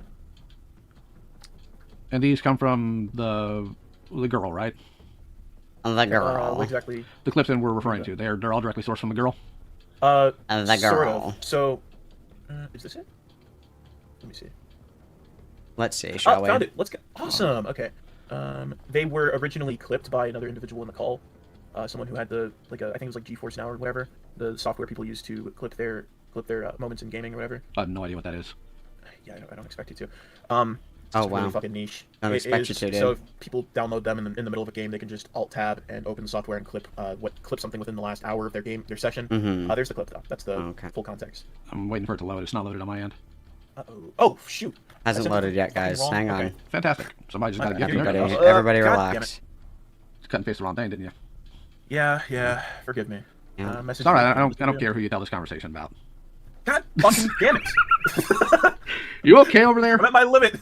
I'm at my fucking limit with this stupid app. Okay, let's not send it back to that chat. Are you on mobile? No, I'm on my desktop and it's just being wonky right now. Let's get wompy with it. Wah wah wah wah wah wah wah wah wah wah wah wah wah wah wah. Wow, what a great time for an autism break. They're just hitting all the good ones today. Hitting all the good ones.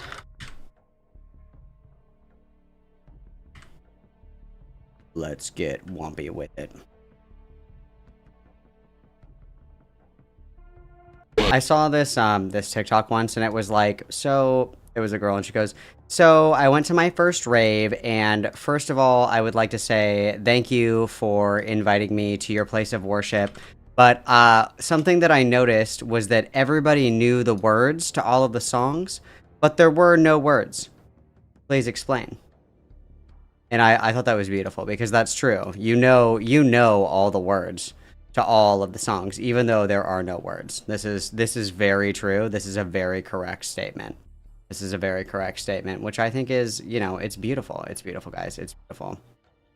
I thought I like copied it a second ago from my files, and I was just gonna paste it in here, but all right, there it is this time. Right, give me a second. I'll go ahead and definitely listen to it. What should I cut? Oh my god. What? What should I cut into me? My name. Really? Bessie. Okay. I'll do it on cam. Hold on. Yeah, that's Bessie. God, she's actually got. That funny. Let me turn up my screen share. But like not deep, because I'm like don't leave any evidence. Okay. Yeah. That's so fucking loud. My ears are bleeding. Snapchat. I'd like force him to join. Yeah, that'd be best as fuck. Someone just stalk him. Like force him to join. If he doesn't join, you just like go to his address. Yeah. My ears are fucking bleeding. I've never seen Snapchat in real life. I don't know how he looks like. I don't know if I spelled anything right because I can't see because of my light. Hold on. Jesus Christ, this is the loudest thing ever. So this I mean, is I kind the of got girl. it. Hold on. This is the girl I'll fix it. saying that she's gonna cut herself, right? Epic. Epic. Probably not epic. Probably not epic. Probably not. Probably Right, now, not like epic, go guys. like force a napkin on it and like hang it on your wall. What the fuck? Yeah, this is kind of weird. No. No, it is. Hold on. It's fine. It's fine. I don't think it is. It though? It's okay. We all know what it is though. Is it fine? We I know don't know what if it's it fine, means. guys. Come. I don't know if it's fine, guys. I don't know about Oh yeah, that's when I was on a call with you. With me or him? With him. That's your leg or your arm? Can't tell. It's my leg. Hold on. Oh, okay. Yeah, it's my leg. God. Mm-hmm. Let me take a picture of this. Come Oh on. no. I'm gonna get canceled, dude. Yeah, well. Who has OBS open? I do. Nobody? What are you gonna do about it? Clip that. Clip you saying cut Kumo. So in this clip, you say you have OBS open. Did you actually? JG Free for the $2 dues. W Segi. Everybody witness JG Free. Remember to like the video. Very true. This is a strong message. Everybody witness, please. Very strong message, guys. Strong message. Whoa! This is a strong message! Yeah, I don't know why the fuck you... I don't know. I don't know, guys. I don't know, guys. I don't know. Okay, I don't know. Have it open? I had it open to record my capture card. Did it record any of the audio at all? No, it just got my capture card. I was recording for a commentary video. That's why I said commentary video. Okay, so cool. Updated at the moment anyway. Cool, okay. There were two other people in this call with you. One person named what? Kai? K-Y-E, I believe. Let me double check here. There was a person who had previously left as well. That was Yeah, I see that. Trap Chad number 7. Then there's Barsh and Asta. And they left just a couple of minutes prior. Yeah, Asta's the girl in this case, I'd imagine, because they had a Yes. crown. So. By the way, just before you continue, I want to make sure you noticed a little detail towards the end. We can touch on that later. I just want to make sure you saw that. No problem. Who's jorking it in this call? Yeah, that's good. She wasn't here, but you know, whatever. So, what's the context? Somebody from Germany? So the person named Barsh is from Germany. The other person named Kai came from a 4chan server. These people are all mentally ill. If you'd like, I can add you to this group chat. And you can see for yourself what exactly went on in this group chat. No, I believe that they were mentally ill, but you're looking at the banner. Yeah, probably mentally ill. Yes, the banner. Okay, so you're telling me that her story is incongruous. Oh, yeah, incongruous. Are we that just goes making... to my other. Do you mean incongruent? Is incongruous a word? Incongruous, I guess, but it would just be incongruent, right? Why is it incongruent? That would make sense. I truly think, the more that I listen to Lio content, I think that he has like a TBI. I really do, you guys. I really do. I really think that Lio has a TBI. I'm not even... Question here.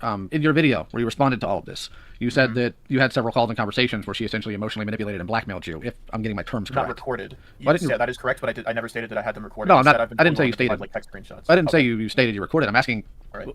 Kumo, you've recorded a ton of different things. Why didn't you record any of that? I didn't Yeah, record why don't anything you regarding secretly regards to record Austin this because I knew she call? was mentally ill. That's why you I should. didn't want to. Yeah, you I should wasn't- record I mentally wasn't ill people. concerned I about agree. politics, and I was also afraid that because she had still kind of has my docs info, so there was really no point in coming out against her. Well, it's not even so much about coming out against her. It's if something goes wrong, Kumo, and law gets involved, you at least have something to CYA. Here's what I actually did. Here's a record of actually what happened in these calls, and you guys can figure it out from there. I don't. Because if this person did wind up going complete Looney Tunes on you and off themselves, some clever lawyer could probably spin it to you being liable. And if you had recorded these calls, which I'm still baffled that you didn't, because Lord knows you recorded. Why is he so concerned with the idea of liability and people committing suicide, but it doesn't bother him at all to like continuously scream at people to kill themselves? And he's actually like full of like joy and glee when people do. Like, who was it? It was Beansky, right? Beansky that actually attempted, and he was like super fucking hyped about that, wasn't he? Super fucking hyped about that. Does anybody remember that? I remember that. We're actually pretty excited about that, but now he's concerned about the liability if somebody actually gets hurt. Curious. For tons of other stuff, because I have too. Let's be honest here. It's just a very odd thing, an odd decision for you to make. Odd decision. I agree. Like I said, I'm fully willing to show like text conversations and everything that span before and even after this event. This was an isolated incident. Do you have evidence? Conversations are incongruent to what I've like my telling of the story. It's very consistent with what I've said. Do you have evidence of her asking you to make the image your banner?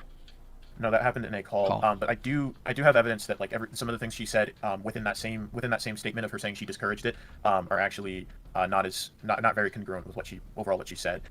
Like I think you might recall in the very beginning when this first got brought up in the Senate. Maybe you might not know about it. I'll go ahead and grab you YouTube. Let me go grab. Yeah, Neil and others were giving you grief about it because you showed up in my DMs telling me that the reason it was your banner is because this individual was unstable. You were scared, and they said that that's what they wanted. You wanted to make this person happy because they were unstable. And them claiming that it wasn't just also doesn't add up because, as you can see, they had someone else cut her name and then into themselves and she put it on her banner. So it really isn't. So that's not hers. That's somebody else's. That's somebody else's cut. And I also have other messages that reference. I have other messages and whatnot, and I can also I can just add you to the group chat and you can scroll through it and see what you need to see. Where it is further referenced on multiple occasions about how she made someone else do it and how they were according to both of them, they were allegedly masturbating while doing so. Fantastic. So okay. Yeah, it's a drastic. Cool. So my question is drastic contrast from the story that was initially told. So my question is, why come to me directly about this? Because to my knowledge, and I could be incorrect, the only person that even said that I think your story is incongruous to, and I didn't even give details, was when Akumu came in my DMs, and I didn't give him any details on why that is because we wound up getting to talk about something else. Well, I actually, so funny thing, I was getting ready to confront Peaches because I went out of good faith and made all my annotations and really went back and listened over and over. Really good faith about it, She and I guys. had exchanged in those calls, and I realized Peaches was full of shit. So I was actually getting ready to see if she would be able to get in a call, but I decided first I was going to talk with some of my friends who are aware of the situation, who know a little bit more about it than everyone else, and I wanted to kind of make sure I was in the right headspace, and I wanted to make sure I was accustomed to talking today, because I haven't been very active on the internet, so that when I do get in here, I'm not stuttering the entire time. But in doing so, when I spoke to Akumu, he said something along the lines of you and Peaches, both apparently in a call and in recording, said that I told you a different story, which I wasn't too confident about. I don't recall that, especially because I spent fucking hours upon hours sifting through footage and sifting through. I made complete transcripts Complete transcripts. Just to be thorough, and I don't recall that exchange ever occurring. So I came to you to ask about it. But when I did ask you about it, you had an answer. So I just assumed Akumu wasn't what Akumu was saying might have been true. Well, with Akumu again, I don't recall ever actually telling the specificities of what I thought was incongruous here, because Akumu and I wound up actually talking about. We're gonna start this over, everybody. We're doing whippet hits every single time that he says incongruous. Every time we get hit with the incongruous, we're doing a hit of whippets. Okay, none of us are leaving with brain cells. Because I don't know why the fuck you wouldn't just say incongruent. Like, I really think that he has, like, TBI or something. Like, from all the years that his brain was starved of oxygen when he wasn't using his CPAP machine as a prolific mouth breather. I think that's...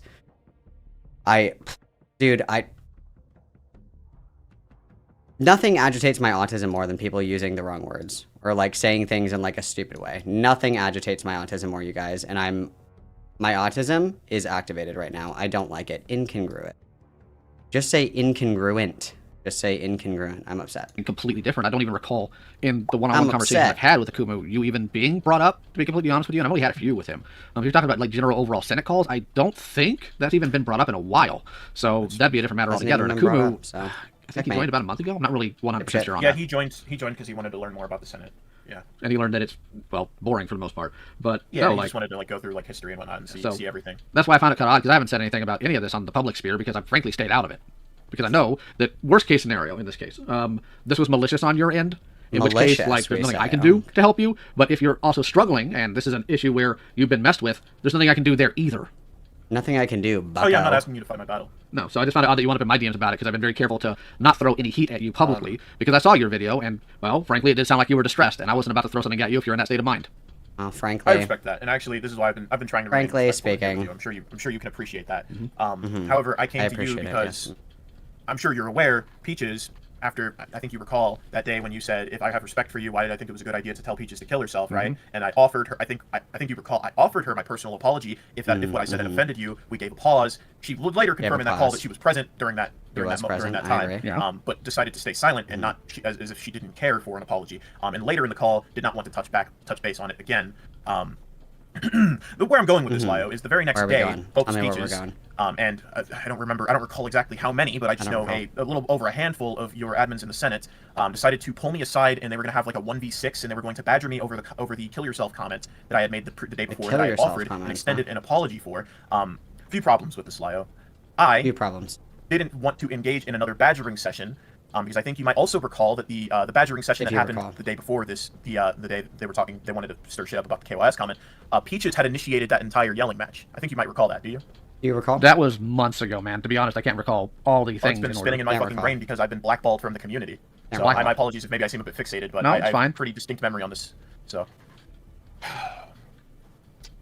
Okay, well, that doesn't give me too much to work with in this discussion. So, essentially, let me get back on track. Sure. Peaches, the very next day, I think you might recall this at the very least, because she went and made an announcement about it. Because I wouldn't get into this little badgering session and have her little 1v6 with all the Discord admins, where they were all probably going to yell over me and interject, because that's how it started. She then would ban me from the Senate and start making a whole bunch of editorial additive statements about the entire thing, and kind of just tell her own little version of the story, and that just kind of paint me in a certain way that I don't think is even in congruence to what you've said, or probably what you even believe about the situation. Now he's saying it too. That's kind of the this is my autism is so agitated. That's kind of why I've actually been working on this. So I presume because the conversation has gone in this direction, you wouldn't like to continue. You wouldn't like to further continue discussing why you believe I told you a different story, or well, right now. In case of this, what I would need to see if I was to give a 100% definitive statement about your entire thing here is I'd need the complete unedited call, because your claim that's what you would need. This was done in panic, that's you being panicked, and that your comments afterwards were all jokes to try to de-stress. But number one, I'm seeing somebody in that call with a name that is shorter than yours, because your claim was that you wanted her to cut your name because it was the shortest. It was one of the shortest. Those were my words. One of the shortest. Oh boy. Let's see. Scones and Jam for the $5 reduce. If we can take anything away from this, if you're in a Discord server and the vibe is rancid, just leave. Yeah, I completely agree. That's very true. Everybody witness, please. Thank you for the 5. I don't understand why we're even involved in this. Like, my general sentiment for a lot of this stuff is like, I don't even understand why Lio needs to be involved in any of these things. Like, why does he feel like he's the moral arbiter of all of these conflicts and shit? Like, you can actually, believe it or not, just say nothing and, like, not engage. That's actually a really, really good option, I think. I don't know. I guess, I don't know. If you want to attack the moral validity of your detractors, I guess. But it just, I don't know. It seems stupid and pedantic to want to get involved with all of this, in my opinion. But that's like a common thread. So there's that out of the gate. I do still find it odd that you didn't record this or anything else. I find that out of character for you, and sometimes people can act out of character. I understand that. But at the same time, when it comes down to all this, I'd like to ask how that's out of character, because I actually don't record everything. I never said you record everything, but when there's something that you think is going to be important, and I cannot in any way, shape, or form look at what you have detailed in that video you did, and not think for a second you wouldn't notice that as important. I don't think it was a question of whether it was important or not. I've had important. God, you can hear him mouth breathing in this call too. Like, his chronic health conditions have been an issue for a long time, and I cannot fathom why we're not interested at all in, reducing the amount of calories that we eat per day in order to improve our health outcomes here. Like, you can hear him mouth breathing in this call too. It fucking sucks, dude. I don't mean quote like to mock or anything. I've had important discussions that I haven't recorded many times before. I've deliberately decided not to record for a plethora of different reasons. I can understand how it would be more convenient if I had the entire recorded call. Very convenient. I think it would be more convenient for me too, because then the entire fucking story would be shown, and it would be kind of clear that everything before and afterwards is like a drastic. It's a drastic contrast from what is actually shown in those few seconds that was clipped out of context. But at the end of the day, that's lost in time, and all that's left is something that makes me look as bad as humanly possible, and that was clear. I say that's clearly the intent. Maybe that's a personal bias, but even at the very end of the clip, I'm sure you watched it from start to finish. You hear her say, "Clip that." So right? real quick, this clip, you said somebody else. Hold on. This was Ashta clipping this, yes? No, Barsh was clipping it. Barsh was. I don't know who all so these. It was Silly does he Weasel have the full- 21. So the way that software works is it like has everything that happened from up to an hour back from the moment you open the application. Yeah. And then you can trim whatever part that was within that hour down, and then you can save it. But after that, you can no longer access that footage. So once he clipped this out, you're saying the rest of the entire call was lost to time. Yes. Interesting. Okay. I have. He would have had to do I this in the moment. Endless DMs that you could just as easily scroll through to see. You can just look at the DMs, guys. Show you that there's a more consistent pattern of me not being the person I'm painted out to be than the latter.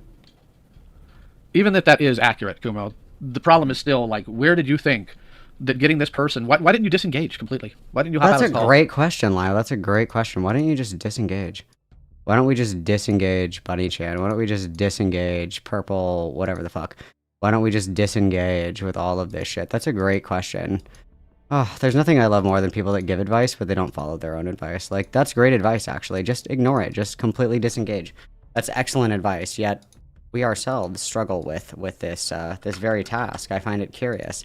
Curious, is it not? Curious? Curious?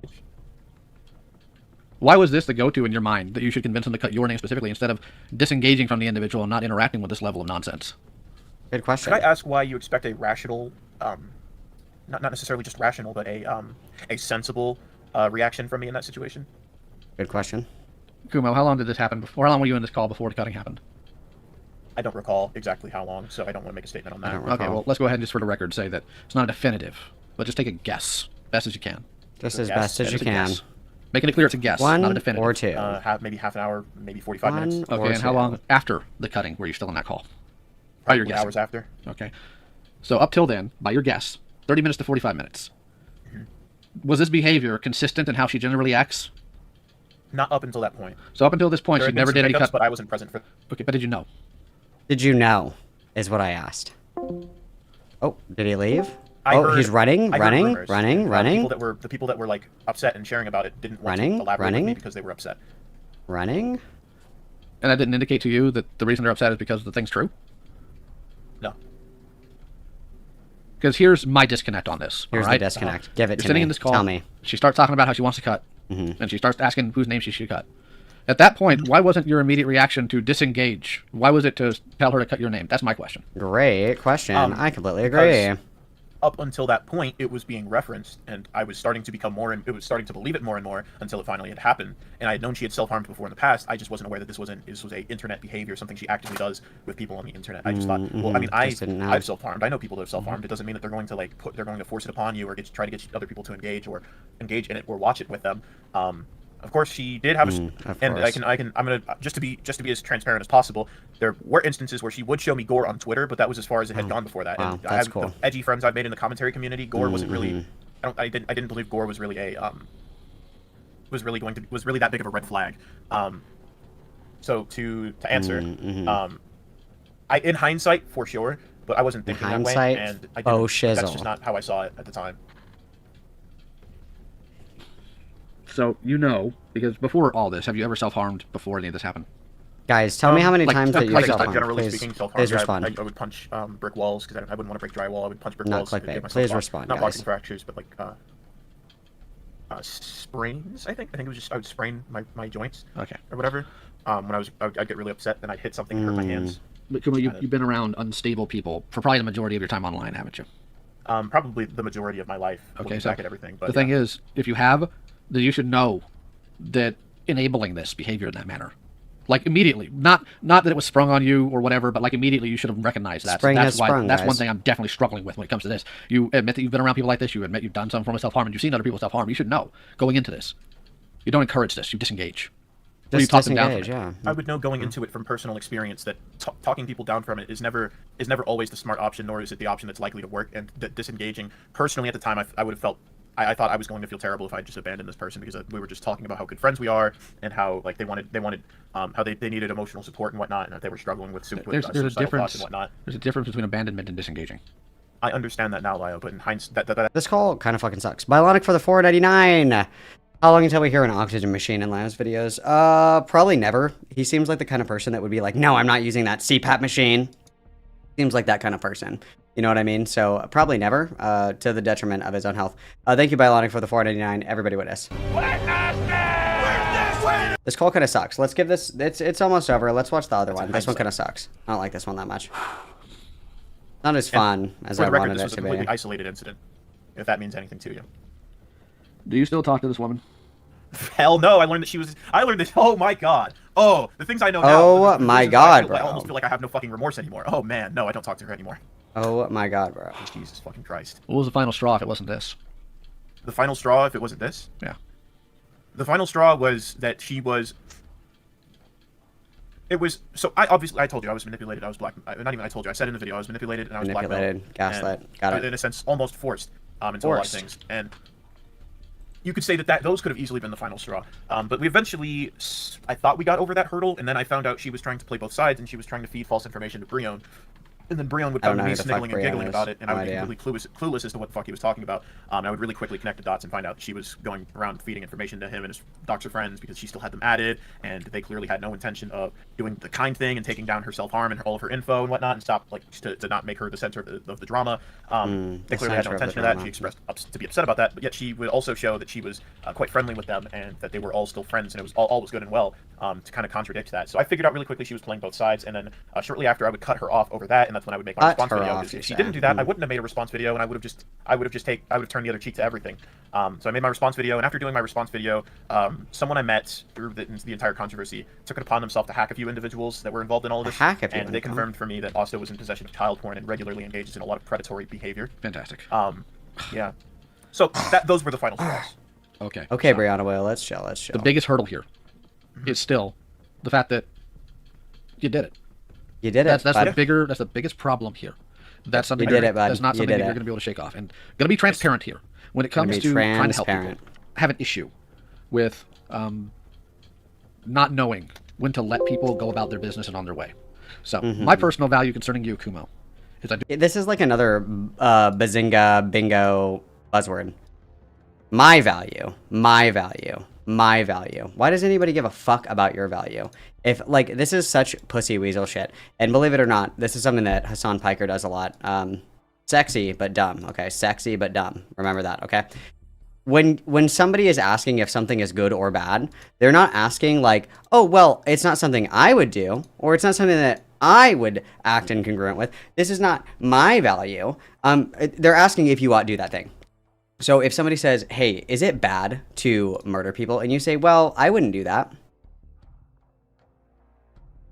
That's not what anybody's asking. They're asking, is this wrong? Is this something you ought not do? Or is this something you ought do? Like, he thinks he's really smart. He really does. But the lack of brain cells really shows whenever he has these kinds of conversations. I believe this was without question, for lack of a better word, because it is a pretty egregious one, and one that I think that you could have done a better job of owning up to, frankly. Definitely an egregious mistake. I hope, genuinely hope you do better in the future, but at the same time, that doesn't mean that I have to be in the same space with you when you do it. I don't hate you. I completely agree. I don't hate you. I don't despise you. I have, pay attention to this, I have literally zero interest in messing with you, going after you, none of that. Okay? So if that's something you're worried about, don't be. I've got actual monsters to deal with. While your actions are still egregious, still horrifically wrong, I still should have pressed you on a lot harder. That's a failure on my end, one way or another. Don't worry. When I read your message, because I...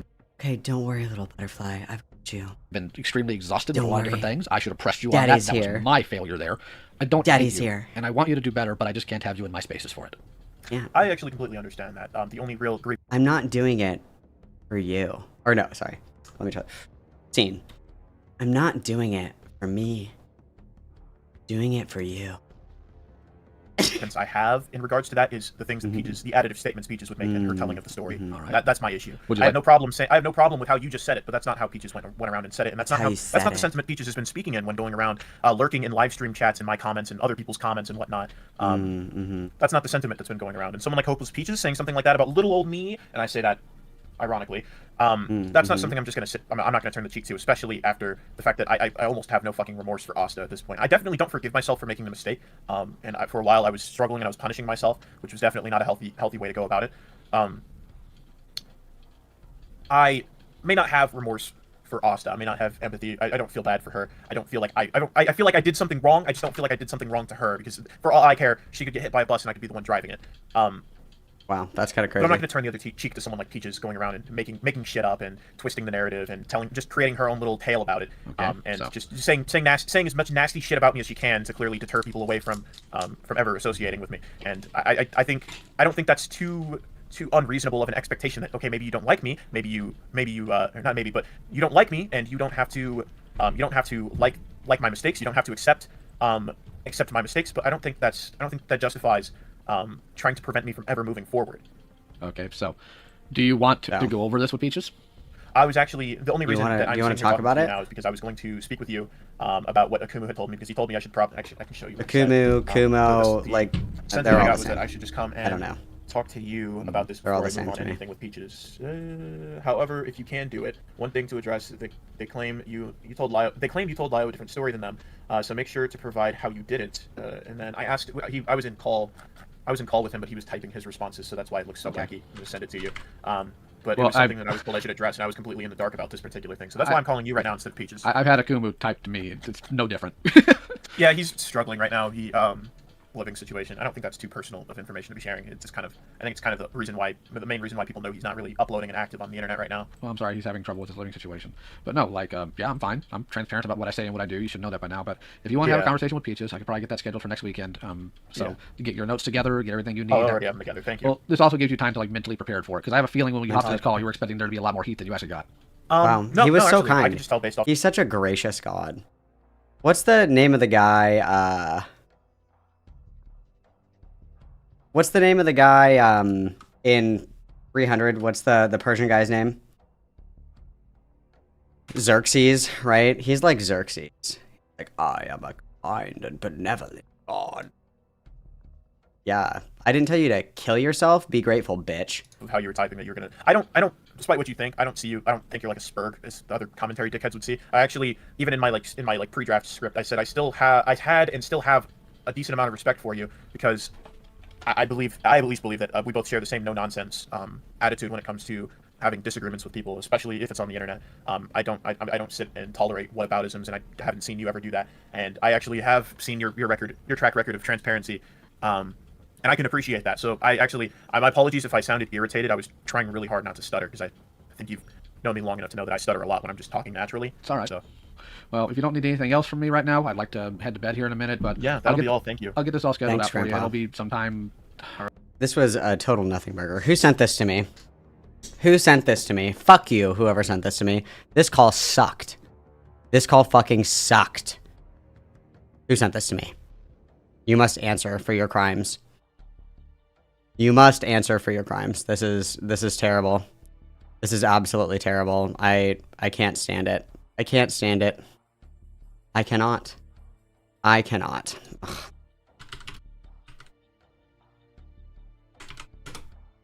One thing to do. So let's try the other call, because that call fucking sucked, guys. I didn't like that one at all.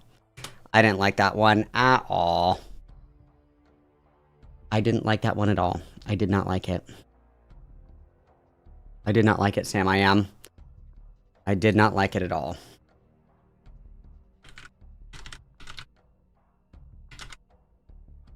I have one thing to find.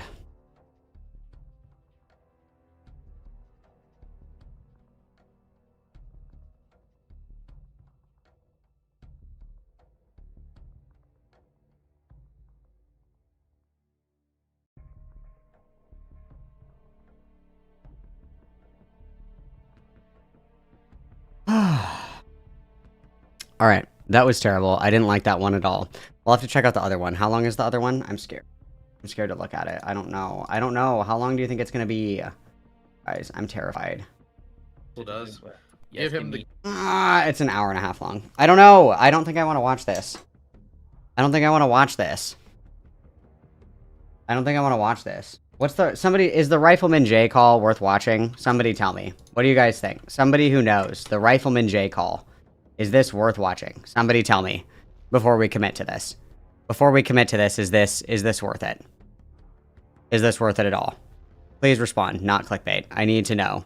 Because if we're going to watch this, I want to know. I want to know if it's worth it or not.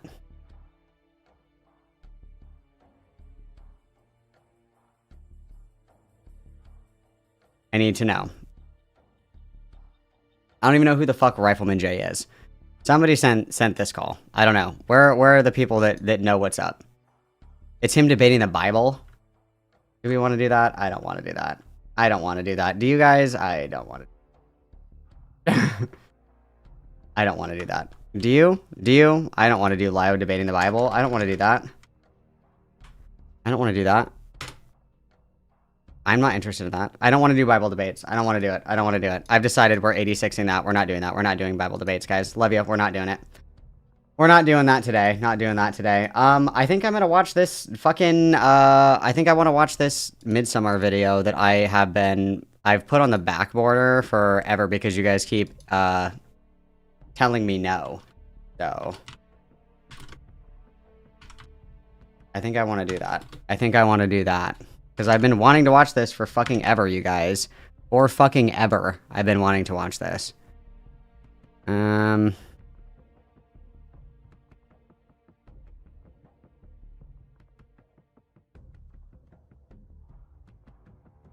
Yeah, I think I'm gonna do that. I think I'm gonna do that. I want to do that. That's what's gonna make me happy. That's what's gonna make me happy, and I deserve some happiness. Okay. I have updated the title of the stream. We're gonna save this. I need another Sparky Water. And then it's time to lock in, you guys. It's time to lock in. We're gonna do this, and then I need to get back into the editing mines. But we are going to watch this MIDSOMMAR video that's going to cause me to crash out. So if you wanted a Malcolm crash out, you're definitely going to get one. I will be right back, you guys. Everybody behave.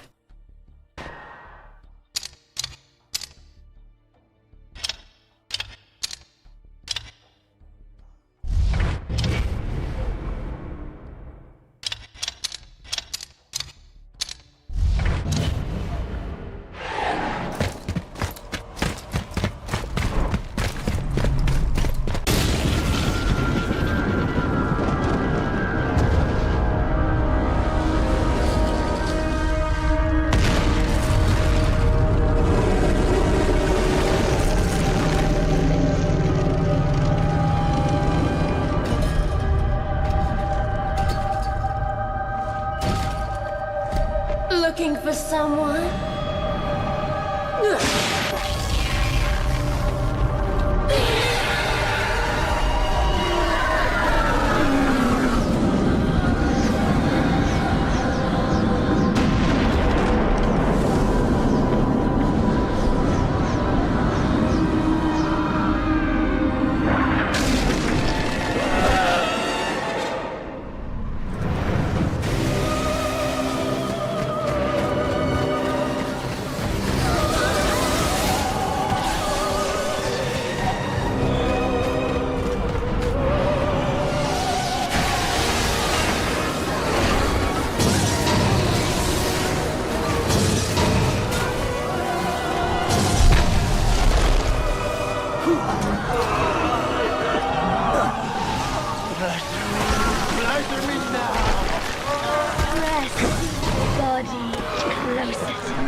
Beatrice!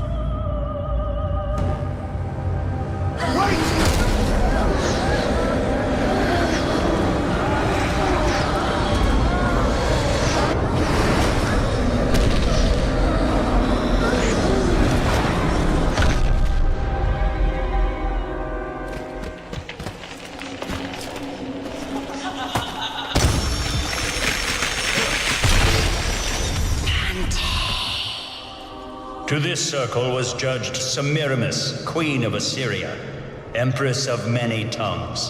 Her passion ruled her and her kingdom. Alas, what great desire has brought her to this woeful pass?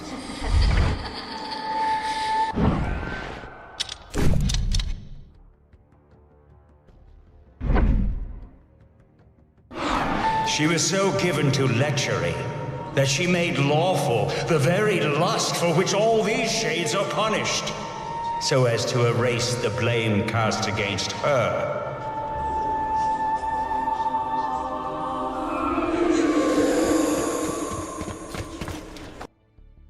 So sorry, my dog, like, refused to come. Just refused. Refused. It took a lot out of me, you know, to get him, to wrangle him. Took quite a bit out of me, but that's okay. That is okay. And then I'm looking at one thing here. Somebody said, what was the other thing? Somebody said that Lio was talking about Jordan and Jay the other day. I don't know anything about that. I don't know nothing about it. I don't know nothing about it. Was that the other day? Like a couple of days ago? When was the last time that he streamed? It wasn't that long ago, was it? Wasn't that long ago, was it? I feel like that was relatively recent, was it not? Relatively recent, I feel. Or am I incorrect in that assessment? Because I feel like that just happened. But I could just be making that up entirely. I could be lying. I could be lying. That could be a lie. I don't know. I don't know. Oh, good heavens. Well, because he streamed what? How many days ago? It's been a few, hasn't it? It's been a few, hasn't it? We have the same forehead. That's so cute. We're so simpatico. That's so cute. I love that for us. I love that for us.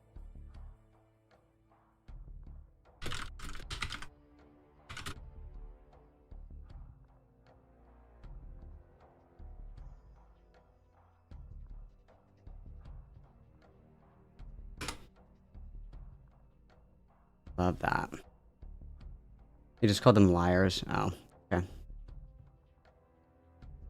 That's kind of boring, I fear. Okay, I'm gonna treat myself. I have been wanting to watch this video for fucking ever, so we're gonna watch this video.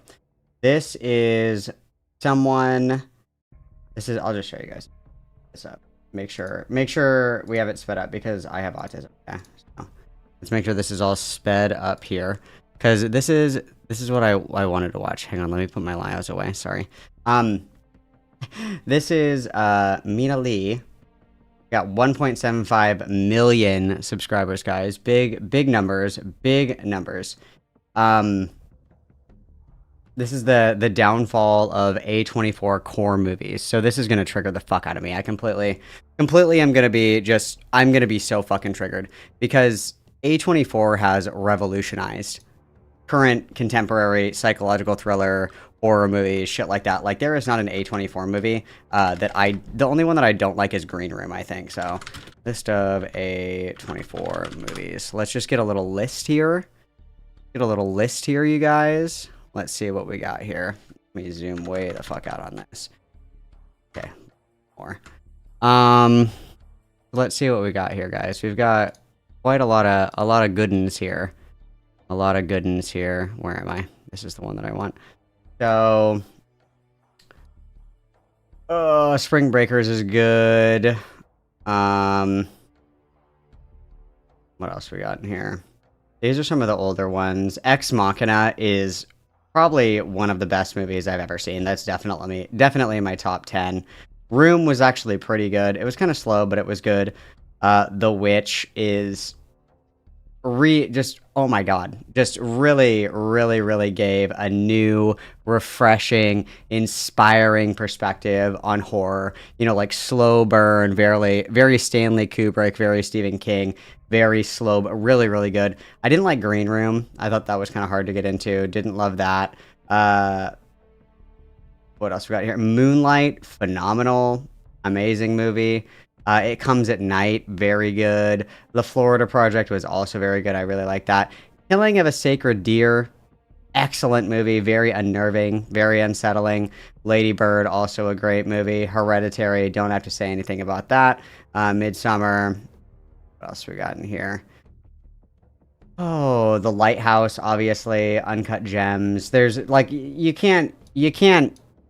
just can't have a bad A24 movie. It doesn't exist. It doesn't. Oh, there's still more in here. Just kidding. What else we got in here? X was okay. Pearl and Maxine were way better. X was okay, but still good. Still kind of reinvigorated the slasher drama, which was good. Did like that. What else we got in here? I Saw the TV Glow. Obviously, if you're trans, you love that one. Maxine, as I said. The Front Room is really good. Heretic is really good. Bring Her Back is probably the best horror movie that's come out in the last 10 years or so. Yeah, can't go wrong. So, I'm really excited to crash out about this, because I'm telling you guys, there's nothing that is more upsetting to me.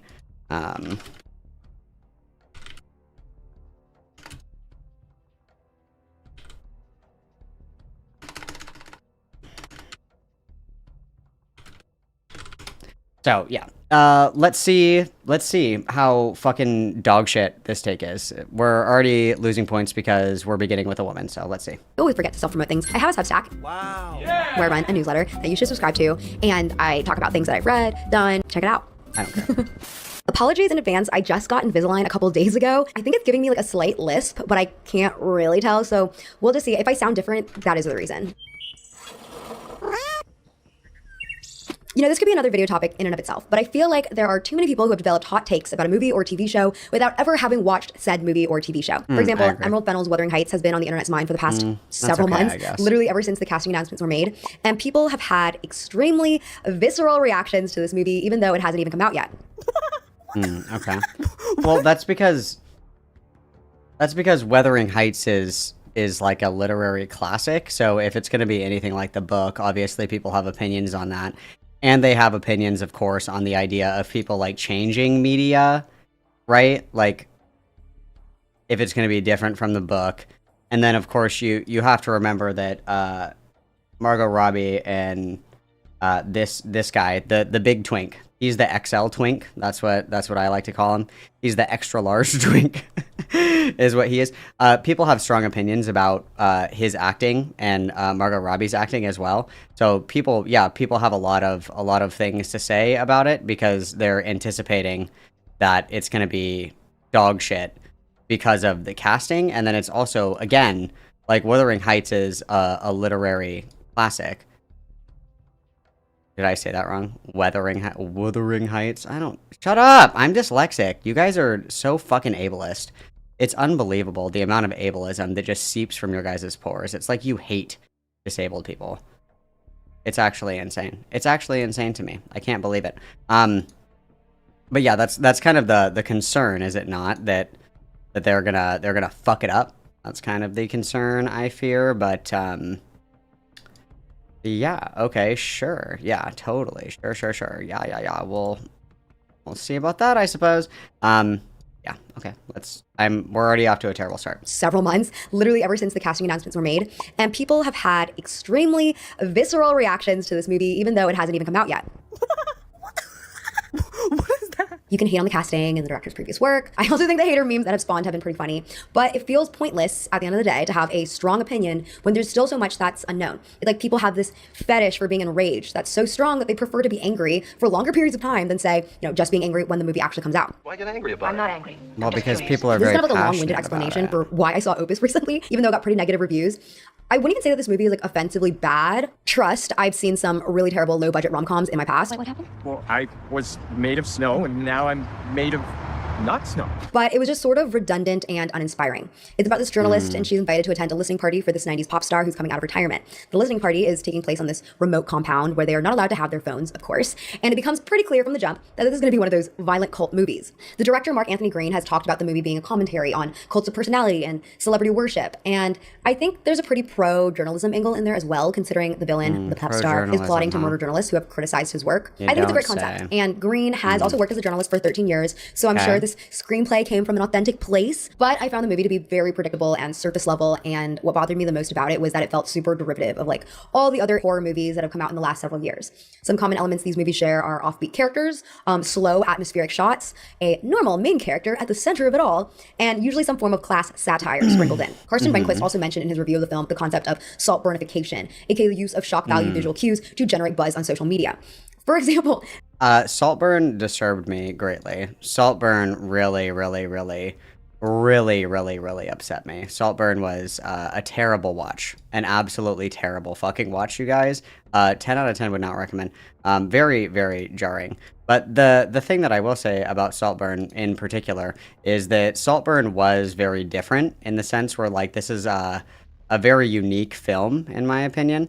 And I would also say that the new genre of kind of like unsettling, kind of like weird, like just slow burn, just like uncomfortable watches have always been, those have always been things that people are interested in watching, like whether you like them or not. Like this new kind of, it's almost like M. Night Shyamalan-esque, unfortunately, as much as I hate to say it, is kind of what it comes down to. And I really dislike the visceral that people have when it comes to these kinds of films, because like they are actually quite well done a lot of the time, and it really challenges like the genres that these weird fucking movies are made in. You know what I mean? It definitely challenges it. But there's this one scene in Opus where one of the cult members goes around shaving people's pubic hair, but it didn't seem to serve any narrative purpose. Like, it felt like the scene was written for the purpose of weirding out audiences and getting TikTok virality. Meanwhile, what I thought was a great use of pubic hair, and sorry, that's a crazy statement, but in Midsommar, a character bakes their pubic hair into a pie as part of an elaborate love spell. The pubic hair is, purposely weird, but it also services the plot and references the historic use of hair in love spells. And it wasn't just me either, a bunch of other people picked up on the similarities between Opus and recent cult horrors. When I ran to Letterboxd, one of the top comments was, "Don't worry, darling, I will blink twice to signal for us to get out if the menu looks mid this summer." Another said, A24 did not put their A24 Russie into this. And another said, this type of movie comes out once a year. It's clear that we've reached an oversaturation point. Jokes aside, for a while, I would say that people were actually very interested in these kinds of movies. They performed well at the box office and they got positive critical reception. But then in the past year or so, I noticed a shift. I mean, Opus got a 39% on Rotten Tomatoes. And it's not just these A24 core cult horror movies either. Class satires in general don't seem to hit as hard. Reactions towards Mountainhead, which was directed by Jesse Armstrong, who created Succession, were mostly tepid. And White Lotus Season 3 had more divided critical reception than its previous seasons. Today, I want to talk about the shift in our media diet and why this prevailing prestige formula of the late 2010s and early 2020s no longer hits anymore. Okay, tell me about it. Tell me about it. This video is kindly sponsored by Misplay, which is a free rewards app for mobile gamers. For example, there's this one. Get out of here. Misplay I'm not founded playing games. Get out of here. Generous tip.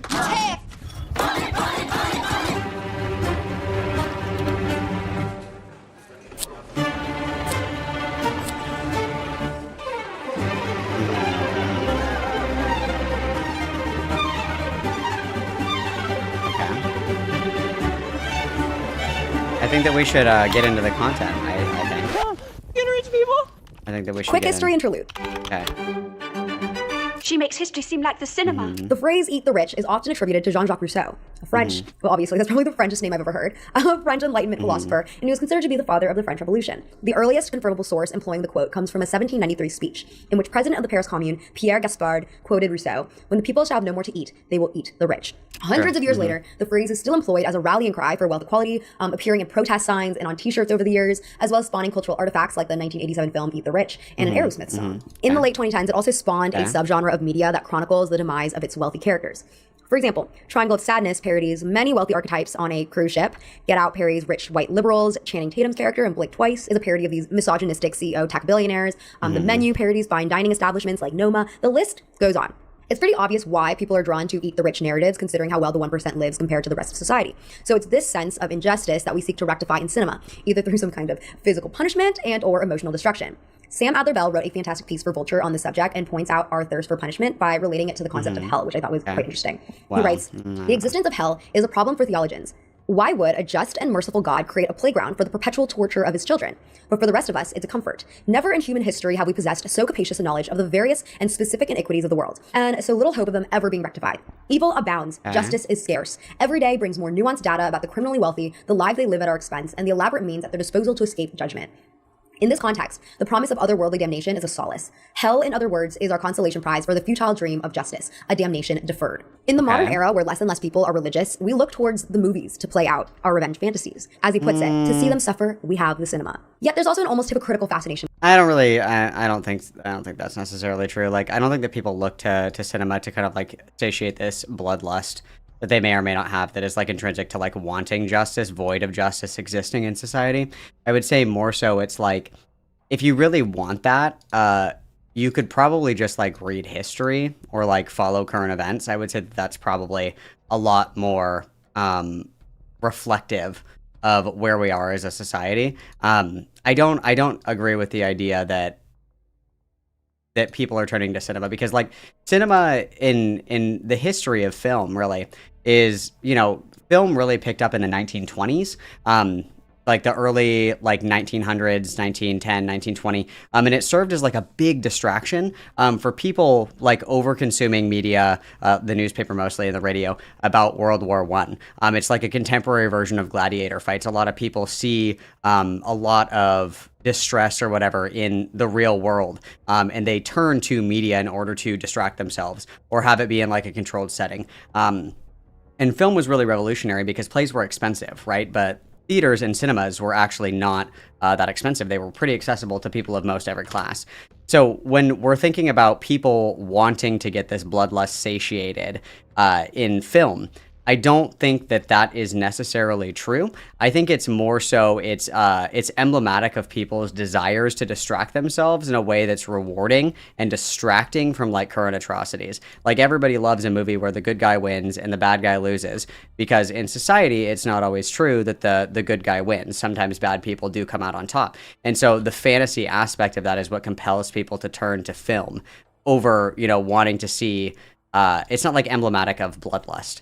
It's like, it's wanting to fantasize, not about wanting this. It's about fantasizing about the idyllic outcome. But with how the wealthy live. While we may disparage class inequality, we also will watch luxury home tours and expensive makeup hauls. We'll stream the Met Gala red carpets, and we'll eat up the gorgeous six-figure wedding spreads featured in Vogue. This voyeuristic urge translates to film and TV when the camera lingers on environments like the Saltburn Estate and the White Lotus hotels, making it so the appeal of this type of media is two-pronged. It satiates our lust for justice, while also allows us to, as Adler Bell puts it, indulge in a fantasy of extravagance. Well, and I think that this kind of, I don't watch White Lotus. I think this kind of misses the point of Saltburn as well. Because, like, the point of Saltburn is not that you're supposed to be envious of these people's lifestyle. It's that, not Big Twink, Little Twink, whatever that, it's not Timothy Chalamet, Little Twink. Big Twink is Jacob L. Road, or however you say his name, and then Little Twink is the other guy that sucks his jizz out of the bathtub. Big Twink, Little Twink, that's how they'll be referred to henceforth, okay? The point of Saltburn is that Little Twink is just, like, fucking evil, and just, like, a huge, like, piece of shit. Like, that's the point, is that even though, you know, the Big Twink's family comes from such opulence, they're very giving, right? They allow Little Twink to come and stay because Little Twink has family issues. The other guy, the black guy that lives with them, his family's fucked up.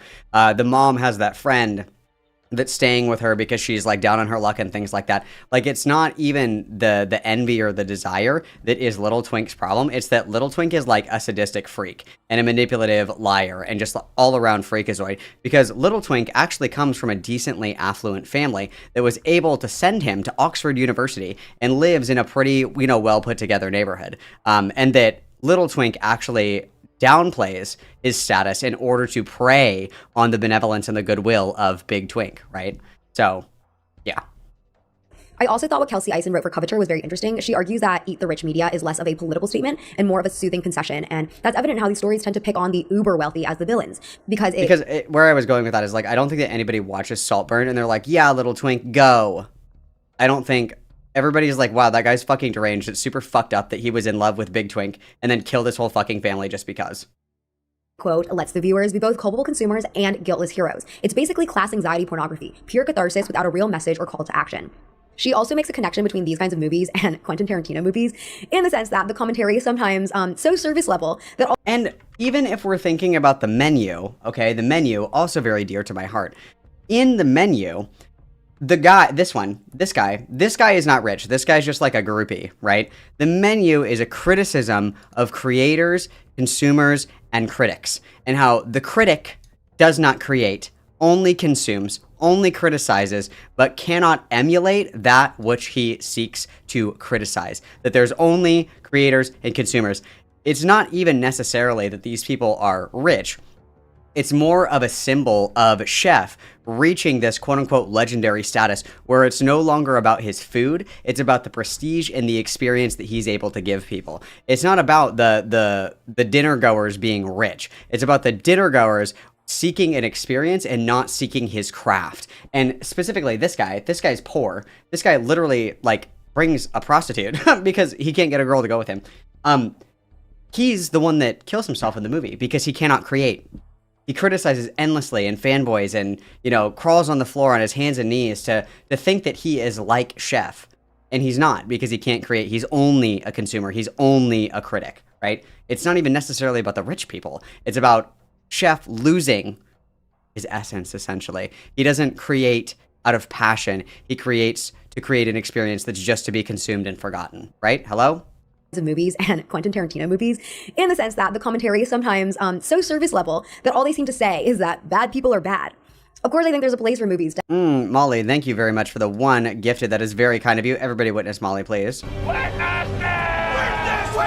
Yeah, the message of Saltburn is that twinks are bad. I agree. Have more entertainment value than intellectual value. I definitely love all the crazy shootout sequences in Tarantino's work, and I think Inglourious Basterds in particular is a great movie, even though the commentary seems to be pretty simple. What if we blew up Hitler?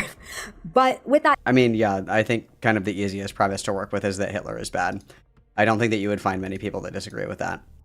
I'm sure that you would, but you know what I mean, generally speaking, that's a pretty safe take, I feel. That said, I think there's something very specific about the appeal of class satire and why it's become less appealing over time.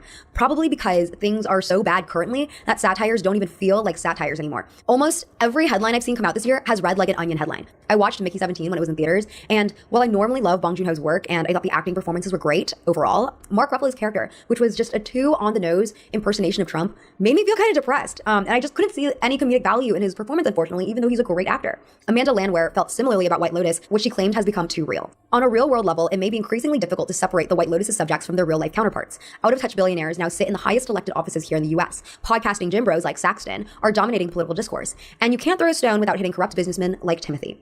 There's also the fact that much of the class well, and part of the thing as well to be mindful of is that like the juxtaposition between media and then like real world understandings is that it helps pull people out of their disillusionment of how bad things actually are.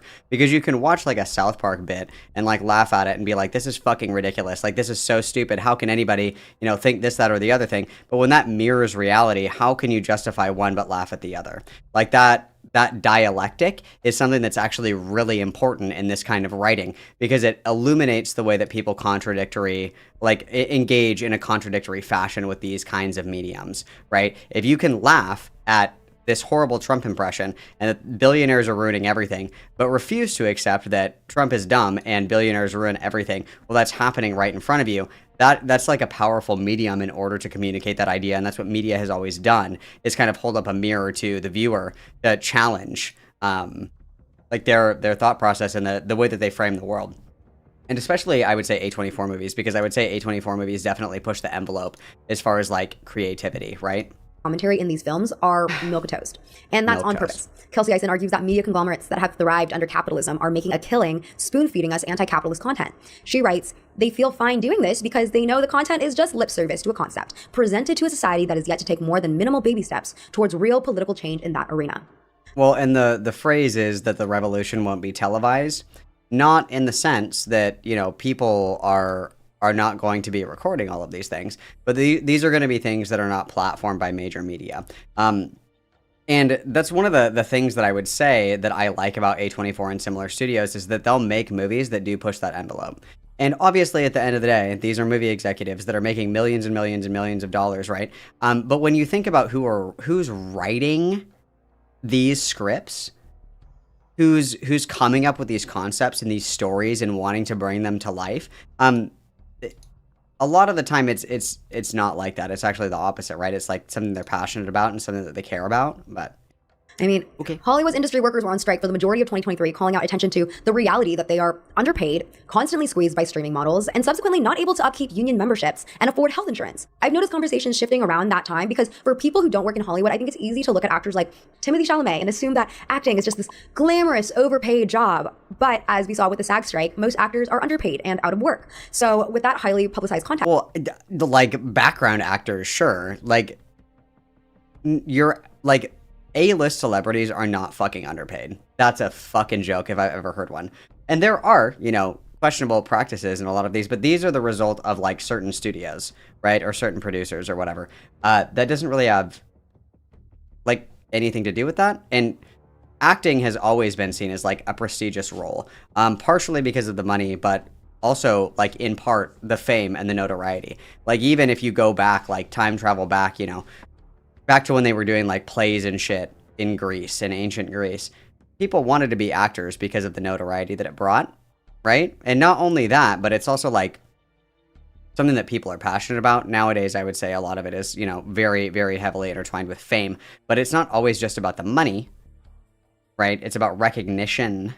That's part of it. And I think that this lady is absolutely smoking fucking crack if she thinks that A-list celebrities are underpaid. That's a joke. It definitely feels distasteful and hypocritical that the same industry's leaders are pushing out stories where the rich are punished for exploitation. The message starts to feel hollow when they're not doing anything tangible for their workers. Even more hollow when it seems like rich audiences themselves don't even understand the satire. For example, despite White Lotus aiming to make fun of its wealthy characters, there's actually a White Lotus effect on tourism. Come with me to the White Lotus Hotel in Taormina, Sicily. Wealthy people watching the show have been traveling to the same hotels that the show films at. BBC reported that the Four Seasons San Domenico Palace in Sicily, where season 2 was filmed, was booked out for 6 months when it reopened post-filming. The original White Lotus... This is two-pronged. First of all, I don't know if these are all like billionaires that are going here. These look like social media influencers.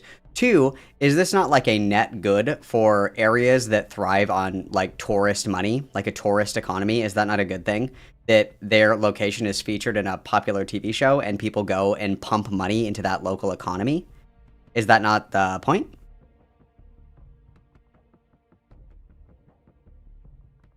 Like, everybody wants to stay at the Overlook Hotel. Everybody wants to stay at Murder House. Everybody wants to go see the Twilight House, shit like that. Like, it's also, like, a huge economic benefit for the people that, like, own these. Whatever, okay. Four Seasons Resort Maui in Hawaii saw a 425% uptick year-on-year in website visits and 386% increase in availability checks. Hannah George partially blames this on the cinematography of the show. When one character says that having access to a yacht is worth the risk of being killed, her blithe assessment doesn't land as a shocking provocation. The camera seems to be in love with the boat too. Well, Gary might kill me.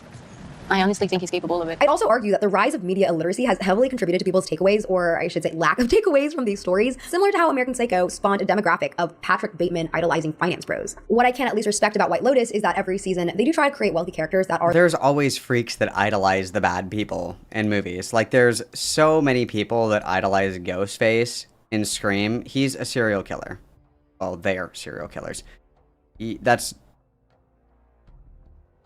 not... Okay. Are loose archetypes of people we have the possibility of running into in real life, which I think is the more effective way to do a class satire.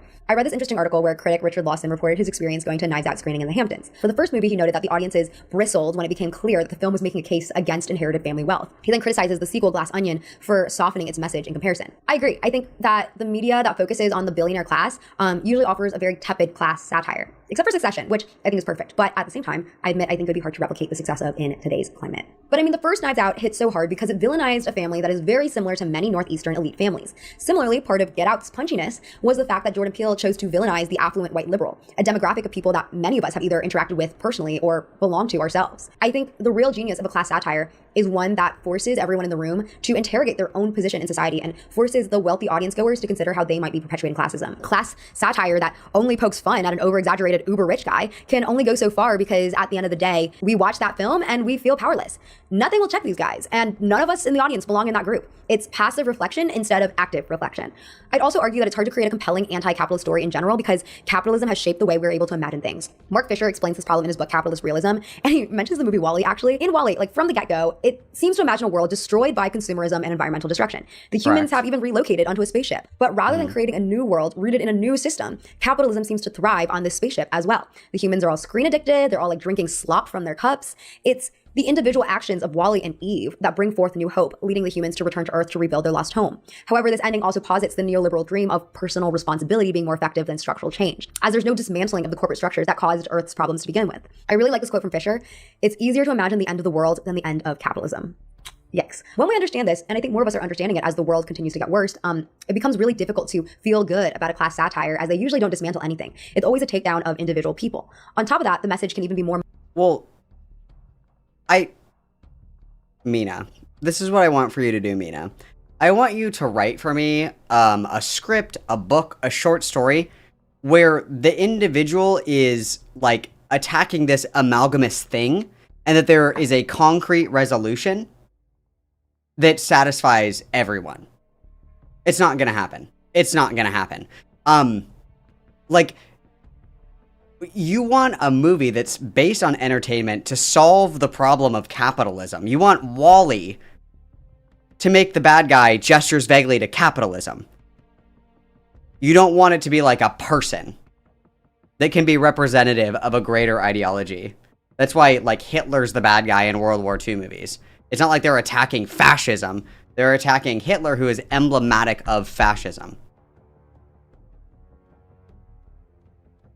Like, the other thing to be really understanding of as well is, so Dante Alighieri wrote 3 books. The only one that anybody ever knows is Dante's Inferno. He also wrote Paradiso and Purgatorio. Purgatorio and Paradiso are far less known. Why? What does it mean to describe paradise when that looks different to every single person? Why is it so easy to describe and communicate damnation and punishment and torture? Because that's almost always universal. if somebody asked me, what is my idea of heaven, that's going to be different from everybody else's. If I say, eternal damnation, that sounds like being locked in like a coffin that's on fucking fire. Everybody would be like, true, write that one down. A coffin of fire, that would suck, write that one down. When people are writing for a broader audience, it is easier to focus on universal experiences and like have overarching themes that are more individualistic be like personified by one person or one entity. Like it wouldn't make sense to do like a World War II movie and have the bad guy be fascism. Hitler is emblematic of fascism. That's what they're attacking. It's the same thing with WALL-E.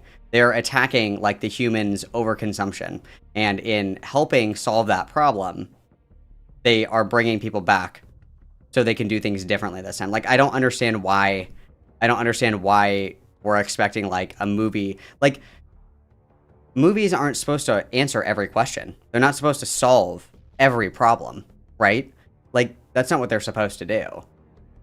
Okay, yep, sure. Are muddled when the working class are also punished. For example, the kitchen staff in the menu burn alive along with their wealthy patrons. In Blink Twice, most of the women end up because they want to, because they agree with Chef that consumerism and the divide between the creators and the consumers suck. They agree with his vision. Murdered. I'm not saying that a good film has to only punish the wealthy. After all, Parasite, which I loved just as much as everyone else, squarely punishes its working class characters by the end. But there is something that just feels wrong and cynical with how these newer movies flippantly kill off so many people. Adler Bell explains the cynicism. There is an underlying logic to this distribution of suffering. After all, what we're fantasizing about is not revolution nor justice, but a much bleaker echelon. The have-nots can only hope to drag the haves into hell, where we currently reside, with cruelty and hopelessness for all. I'm not saying that every class story has to reinvent the ideological wheel and be revolutionary. It's kind of what we're saying. I think a major problem with these stories is that they become so formulaic because studios realize that people like or used to like watching them and therefore are lacking in focus. Going back to Quentin Tarantino, I would absolutely watch a movie that says nothing deep about World War II as long as there's a specific vision. Tarantino's vision was, what if we blew up Hitler? And that is considerably more interesting than, what if we killed Hitler? Which sounds generic, or what if we killed Nazis, which sounds just like every other World War II movie. Oh, but why would we make it one bad guy? Why does it have to be Hitler? Why can't it be fascism? Why can't we destroy the idea? And also, the hallmark of a good movie is one that believes in realistic cause and effect. Take Parasite, for example. The violence towards the end of the film feels earned. It is an explosion of rage that has been brewing in the character psyches during the course of the entire runtime. In Opus, the murders seem to happen sort of randomly, and the way they go about it kind of makes no sense. One character, Bill, gets murdered early on and goes missing. However, later on, the cult poisons another character, Emily, and entraps her still living body in a beanbag chair. She crawls out of the beanbag chair during a theater show, which is, of course, freaky, but if you actually think about it, why would the cult go through the trouble of hiding Bill's body, but then put Emily's body in such a busy room during an event for children? And literally, the main character is sitting on the beanbag that Emily is inside of, you know? It's calling a lot of attention. And going back to the children, they actually take the children out of the room before the violence starts. Logically, nothing makes sense. It feels... And now we're gonna do like this, like, it's fantasy. It's fantasy. It's fantasy. It's not real. Like, sure, continuity in films is really important, but somebody having like a crazy idea doesn't necessarily diminish continuity. Like, is it logical that in Evil Dead, if you read magic words out of a book, that the trees are going to come alive and rape you? No, that's not logical at all.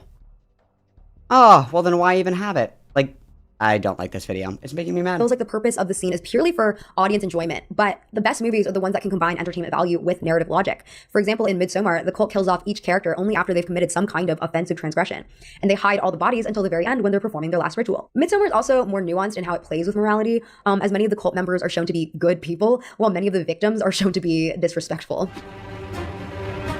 Why would you juxtapose like being a dick and then being like a good person? Like, the point of it is to call attention to like how you can justify pretty much any action if another person transgresses against you within your own worldview. Like when the kid from fucking We're the Millers, the one that looks like Sid from Toy Story, when he pisses on the ancestral tree, like you're mad at him. You're like, that's incredibly disrespectful. But the numbness of the way that the movie progresses, you become numb to the idea that he should be killed for it. But in reality, if somebody just like didn't know that your dog was like buried in a corner of the yard and like went outside to piss and accidentally pissed in the same spot that your dog was buried in, on accident, mind you, that it would be right and well within your purview to kill him, that's insane. Yeah, she did the thing. True. Now I want to talk about the People have no whimsy. Very true, Biolonic. Let people enjoy things, as they say. Everybody witness Biolonic. actual style of these movies. As you might notice, many of them have a similarly elevated look in their cinematography and camera work. This gives the audience the impression that we are watching something prestigious. I mean, to be fair, some of the films are very... Cinematography is not prestige, you fucking twat. Cinematography is the way that you convey a story, emotions, and perspective through imagery. Through imagery. It's about the imagery of it all. It's like, if we go back, let's go back. About the actual style of these movies. As you might notice... The Witch, particularly, when they filmed this movie, they took all of the actors and they literally did put them in the woods for the entire duration of the filming. It was actually cold. The breath was real. The goat was actually untrained, so they were all actually very scared of Black Phillip because he was a poorly trained goat that would just charge people all the time. The imagery here is that Thomasin is small and encountering the wilderness, the unknown, for the first time.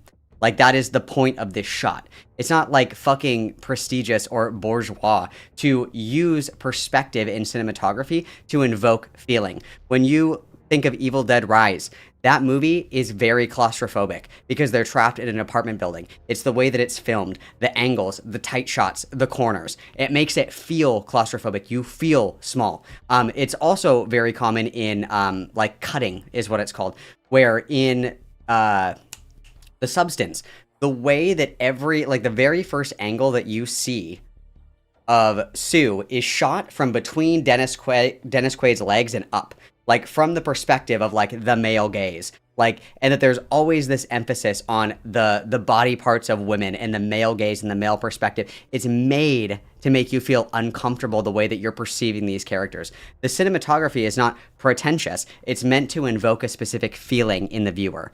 I hate this bitch. Many of them have a similarly elevated look in their cinematography and camera work. This gives the audience the impression that we are watching something prestigious. I mean, to be fair, some of the films are very good, but many of these films have even been dubbed the genre label elevated horror, which implies something more upper echelon. We're putting It Follows in this category? Okay, tell me more. Tell me more. I'm listening. Tell me more. Stupid horror film. Elements of an elevated horror include a deeper exploration of social themes, slow pacing, metaphors to depict Get Jordan Peele out of my horror genre category. Jordan Peele is not horror. Jordan Peele is commentary. And I'm gonna get fucking mad. Babadook is an allegory for grief and how grief will consume you. It will follow you. It will scare you. It will haunt you. It will come out of your dreams. It will plague you and your children and your children's children and generations to come if you don't deal with it. That is the point of the Babadook. That is the point. That is different than commentary. Using an allegory, it is not whatever the fuck this is. It's not social themes. It's supposed to be emblematic of something. It's supposed to be like a stand-in. Evil Dead 2013. The Deadites, or the possession of Mia, is emblematic of addiction. Because she has to kill part of herself in order to regain control and rid the Deadites or whatever the fuck. Something being a stand-in for something else is different than that. Get Jordan Peele the fuck out of my fucking horror genre. Psychological states, and the commitment to existential dread over gore or shock.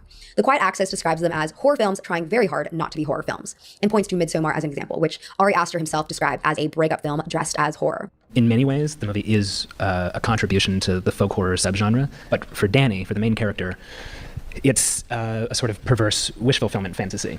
As a result, these movies are usually taken more seriously by critics and award shows, which have notoriously always... It's because they're unique. It's because they're different. It's not fucking Texas Chainsaw Massacre. It's not fucking Halloween. It's not Friday the 13th. It's not Pet Sematary. It's new.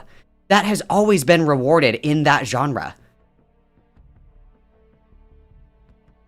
I'm freaking out. I also fucked this up, didn't I? What I get for crashing out? Has been kind of categorically anti-horror. Just a note though, I've been flinging around this subgenre label pretty casually, but I do think this label is sort of arbitrary because many of these movies are quite different from each other. The Morbid Zoo made a fantastic video essay on the subject, but here's a quote from her that kind of sums up my feelings. As far as I can tell, and it seems like this is the intention since we're using the word elevated, the only consistent way we're defining elevated horror is based on whether critics like it. The Morbid Zoo also points out that prestige horror is not new, citing multiple examples like Silence of the Lambs, Alfred Hitchcock, David Lynch, all the way back to the deeply influential German Expressionist movement. So, with this context, elevated horror can kind of seem like a revisionist edit of the horror genre. Joe Bob Briggs has also pushed back against the term. It's not revisionism, it's pushing the genre. Would you say that Psycho is revisionist? Absolutely the fuck not. No, you wouldn't. It's pushing the genre in a different direction. Saying that elevated horror is a term used by people who hate horror to describe horror films that they like. Horror has always had social and cultural themes. 100% agree. That's true. And the other thing too is that people like Miss Mina here who bitch about gore and shock gore in horror films, that's part of the genre, babe. That's part of the genre, babe. Unfortunately, if you want to get into horror movies, there's going to be shock gore. That is horror. Yes, the gore is horrifying, so to speak. Jennifer's Body is an amazing social commentary on why we should always be cautious of alternative men in indie music bands. And you might think I'm joking, but I'm actually not. I love that movie. I am a god. So I wanted to point out the disagreements. That's the point of Jennifer's Body. Over this term, but for the purposes of this video, it's just sort of easier to separate these movies, Get Out, Midsommar, the Menu Opus, from the other horror movies that preceded them. Because I do think that Get Out signaled a new era of horror that I just don't know how else to define at this moment. Because I'm gonna have to disagree! When did Sinister come out? This is just a fucking lie. This is just a fucking lie. She's a fucking liar! She's a liar! She's lying. She's lying right now. The Autopsy of Jane Doe, okay? Split. We have The Monster, okay? Great choices here. Great choices here. Let me make this bigger. I need to be able to see this. Train to Busan, okay? The Belko Experiment. 31. I guess Rob Zombie does his own thing. What else we got in here? What are some of the other good ones that came out? The Girl with All the Gifts. Don't Breathe as well. 10 Cloverfield Lane. Inferno does not count. That does not count at all. Does not count at all. Hush as well. Another good one. Like, these movies are atypical horror. I don't like the way that she's using the quote-unquote elevated horror or whatever. These are like unique concepts that are used to push the edges of the category of the genre.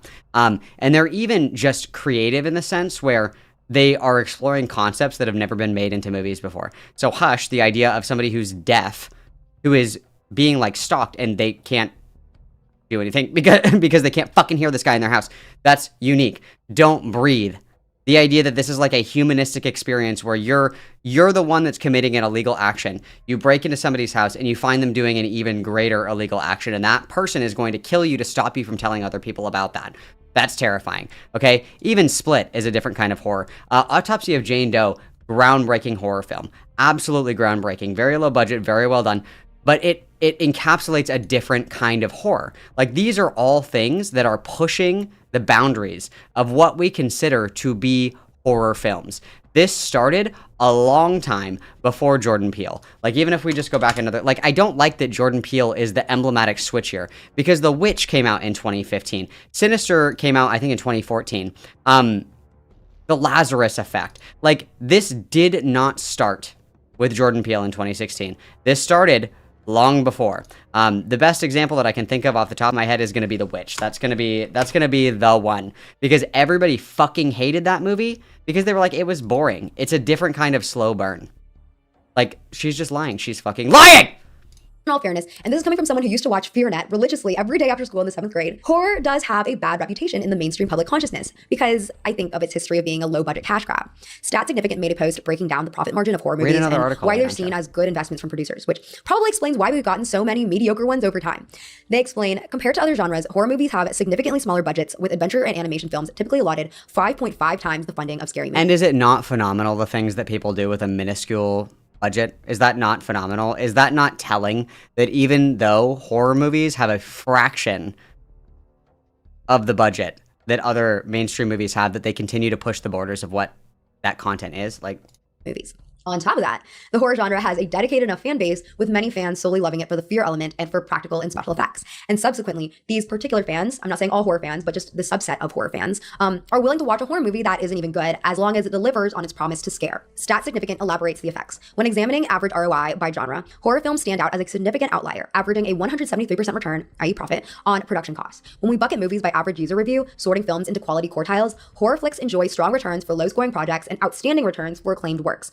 Unparalleled performance relative to other formats. They continue, a bad horror movie makes for a good investment, while a decent drama will likely lose money for its producers.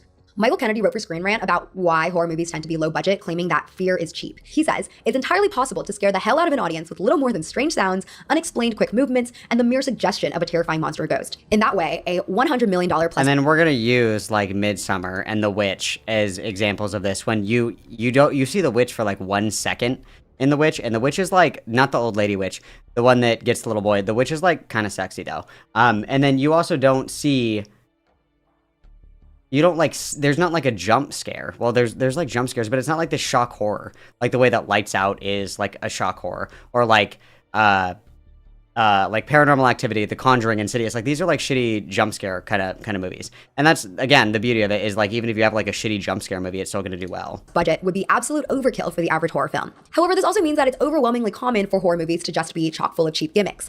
Combined with the fact that horror is relatively low risk and profitable, which draws in filmmakers who need money and who might not be that passionate about making a good horror film, we kind of just keep getting a bunch of cheap formulaic ones over and over again. So with that context understood, Laura Bradley argues that what we're really catching on to in terms of elevation is the way that certain companies, notably Blumhouse, have been making movies. She cites that Blumhouse would offer small, passionate creatives a tiny budget and creative control, essentially backing away from gimmicks and instead investing in visionary talent. Other studios followed their example. So similar to how A24 invested in Robert Eggers and Ari Aster early on, Blumhouse did it first by investing in Oren Peli and James Wan, the directors of the Paranormal Activity and Insidious franchise. Yeah, and then James Wan had like a TBI or something. I don't know what happened to him, but... franchises respectively. As Bradley writes, Peli and Wan spawned profitable franchises that would endure for years, and it was on the back of the Insidious franchise that Wan was able to parlay a deal with Warner Brothers to make The Conjuring. Okay, sure. James Wan, Dead Silence and Saw.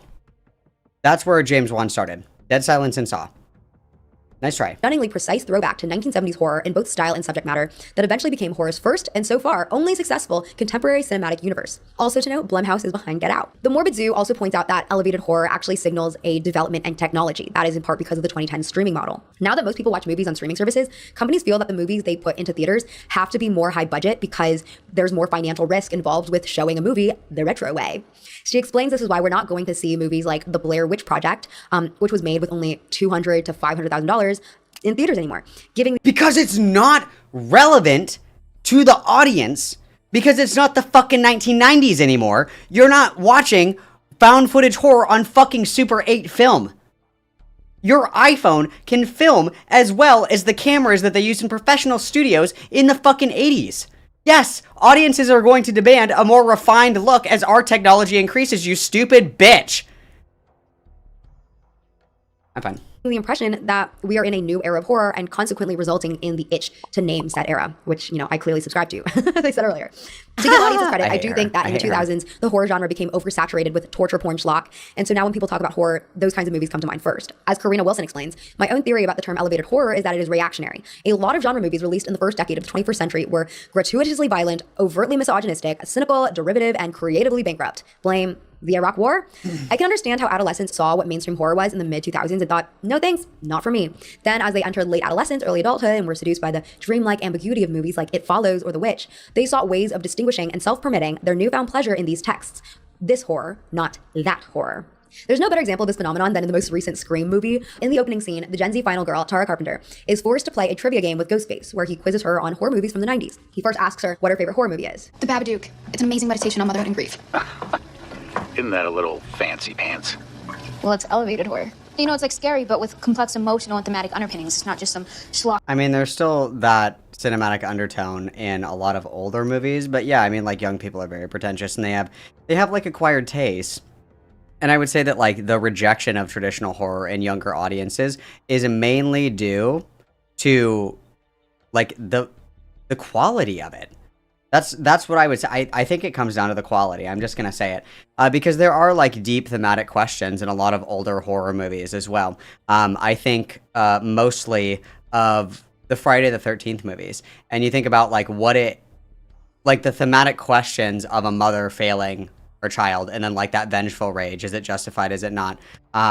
When you think of like Psycho, like the underpinnings and the psychology of like a man who is so deeply unwell that he'll do anything to become his mother because he misses her so much because she's dead. Same thing with Silence of the Lambs, like the psychology of Buffalo Bill intertwined with Hannibal Lecter being such a morally complex character as somebody who is, you know, for all intents and purposes, like a quote-unquote good person, but he's a cannibal and a killer, and that he wants to do the right thing in aiding Clarice in her investigation, but in doing so, it humanizes him in a way that's uncomfortable, knowing that he is still this very violent cannibal, right? Like, it's going to come with younger generations not consuming this media because of the production value. Blocky cheeseball nonsense with wall-to-wall jump scares. In saying all this, I think elevated horror has already peaked as a marketing concept, and I hypothesize that it's going to become an obsolete term in due time. I mean, horror is still big, and will probably continue to be big for a while longer, but it's become a more expansive category again. We don't need to say it's elevated as a marketing tactic, because the last major movies have all been horror. Weapons, Sinners, The Substance, Long Legs, Companion, etc. I wouldn't be surprised if a younger... The Substance is body horror. Let's go back and look at this one more time. What do we have here? What are our options? Major movies have all been horror. Weapons, Sinners... Okay. Sinners is a vampire movie, different subgenre, very important to differentiate those things. Weapons, I guess you could say, is like a horror movie. It's more like an occult thriller, but The Substance, The Substance is definitionally body horror, completely different genre. And then Long Legs is just like supernatural Silence of the Lambs. It's more like a thriller. But Legs, Companion, etc. I wouldn't be surprised if a younger generation will just assume that a horror movie can be good by default. And that's great. That's what the horror genre deserves. Another reason for horror's rehabilitated image is thanks to directors like Jordan Peele, Robert Eggers, and Ari Aster, who have really shown what horror can achieve. And I'm sure in doing so, have attracted many auteurs to the horror genre, which in turn keeps upping the genre's value. All three directors have also genre hopped, with Peele starting his career in sketch comedy, Eggers doing an adaptation of Amleth, and Aster most recently directing a neo-western. They, along with many other big directors, are re-emphasizing to the world that a filmmaker can create whatever story they want to, and that filmmakers should actually take advantage of and consider the varieties of genres out there to decide which one is the best vehicle to tell their story. Rather than saying that people are starting to like horror, I'd actually say that horror movies have gotten better, so there's more people interested in watching these movies, thus bolstering the genre in the public's mind. But I want to again re-emphasize that audiences have always liked horror. There's a reason why Alfred Hitchcock is considered one of, if not the most impactful man in cinema, while his most famous movies were all— How are you gonna say Alfred Hitchcock is good, but say that like A24, Ari Aster, and all these people that are pushing the line are not? Please, elaborate. I mean, just the fact that The Substance was nominated for 1 million awards last year is indicative enough. It was as classic horror as you can get, with some of the most horrific gore I've ever seen. It's not classic horror, it's body horror. Body horror is not classic horror. The Fly is classic horror. It's a totally different genre. The Fly was a weird movie. House of Wax, the original with Vincent Price. I'm gonna start beating my fucking face into the desk. And if you want to know, I was eating dinner. When I was watching it, I had brought my dinner to the theater. And after that scene when Dennis Quaid is shoveling shrimp into his mouth, I literally like scarfed down the rest of my food because I could just tell it was just gonna get grosser and grosser from there. And I was right. All to say is that the bar for this genre has gone way up, which makes it so movies that are messy with their storytelling are going to be judged more harshly than if they were released 10 years ago. I'm sure there's always going to be a group of people who will like anything that has the right amount of gore, but these elevated horror movies, for the most part, are getting judged like any other prestige film, especially because most of them don't have gore. I also think that movies like Opus and Midsommar make up such a clear subgenre, and so people are bound to compare them, which only sets you up for failure if your vision is not as sharp and well executed as Ari Aster's was. I actually read that Zoe Kravitz was working on Blink twice in 2017, even though the movie only ended up coming out in 2024. I'm sure that back in 2017, when only Get Out was made, a lot of her ideas seemed much fresher. But coming out in 2024 was pretty bad luck because We've not only seen Get Out, we've seen Glass Onion, which already did the Billionaire Island thing. We've seen Don't Worry Darling, which already did the idyllic but offbeat environment. And we've seen Midsommar, which already did the drug-fueled surrealism in the bright sunlight. Of course, you can always be inspired by movies that have already come out, but you would also have to know that people are going to, unfortunately, compare it to its predecessors. What you did was very baller. It was very anarchist. Yeah, come. I also think it's impossible to have this conversation without discussing the cultural impact of A24. After all, I've been describing this blood of cult horror prestige films as A24 core, which probably earns some eye rolls. But when I say A24 core, I kind of say it ironically, okay? I don't believe that A24 has a niche look, but I believe they have very specific and successful branding. As Sofia Coppola told The New Yorker, she knew the company had made it when she saw a man in the West Village walking his dog with an A24 branded leash. So what is the A24 brand? A24 has branded themselves as the face of auteur-led independent cinema, and the projects that they pick share some similar elements, such as subverting actor personas like Robert Pattinson in Good Time in The Lighthouse, and Selena Gomez and Vanessa Hudgens in Spring Breakers, crafting character-driven plots like Lady Bird and The Farewell, and championing a director's specific personal vision. But at the end of the day, I do think it's important to recognize that A24 is a production studio and distributor. Their role is to finance, distribute, and market movies. And ultimately, the people who are actually creating the vision are a number of different directors, cinematographers, and other production members who employ a variety of techniques and styles. Because as far as aesthetics go, it's all fairly nebulous. There's this one TikTok video called Movies That Feel Like A24 But Are Not. The account captions it, there's technically no such thing as an A24 look or A24 feel. It's not that A24 creates a signature style themselves, but rather that they attract filmmakers with a similar approach to storytelling. Ones who craft films that feel intimate, visually striking, and slightly offbeat. And as it stands, out of all the movies I mentioned so far that make up the elevated cult horror subgenre, only Midsommar and Opus were A24 productions. But you know, there are other production and distribution companies that similarly prioritize artistic vision. Annapurna Pictures and Utopia, for instance. What makes A24 successful is their marketing strategy. When did this come out? No Bring Her Back? No Talk to Me? Hello? They've done everything from making Twitter accounts for characters to creating unique, sometimes limited edition merch. For example, Everything Everywhere All at Once saw the release of packets of googly eyes and latex gloves with hot dog fingers. And Priscilla got a 14-karat gold locket. Curtis Everett Colley, who co-hosts the podcast The Iron Pack, explained the appeal. A lot of creatives love to find obvious art film references to put on a mood board for fashion videos and album campaigns. It was this weird flattening. A24 became a bridge, merging this mood board influencer pop culture zeitgeist with art house movies made by real directors. That said, anything popular gets hated on for its popularity at some point. And there's a subset of film enthusiasts who rag on A24 as being, you know, typical film bro fanfare. But I stand by the opinion that A24 is a fantastic gateway to expanding your media diet beyond, I don't know, the MCU blockbuster universe. For one, they are a newer studio, so their projects are newer and therefore easier for contemporary audiences to find on streaming services. And also, A24 has marketed themselves really well, meaning that they've created a movement that is enticing for young people to join. And I can attest to that. I was very jealous of all those people throwing A24 costume parties back in like 2021, and they were promoting them on TikTok.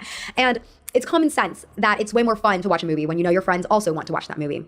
Meanwhile, I'm dying for literally any of my friends to talk to me about Stage Door, but it's not streaming anywhere, so I'll keep waiting. Well, do you have to just sit around and do nothing about it? Wow, how And pretentious. on the production side, the company has been invaluable in uplifting young, passionate filmmakers.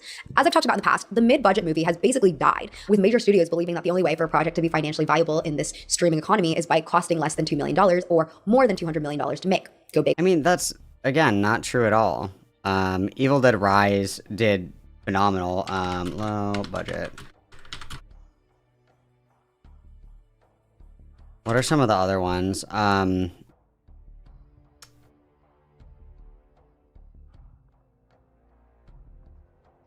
Like Pearl was very low budget, so was X. Longlegs was also pretty low budget, all things considered.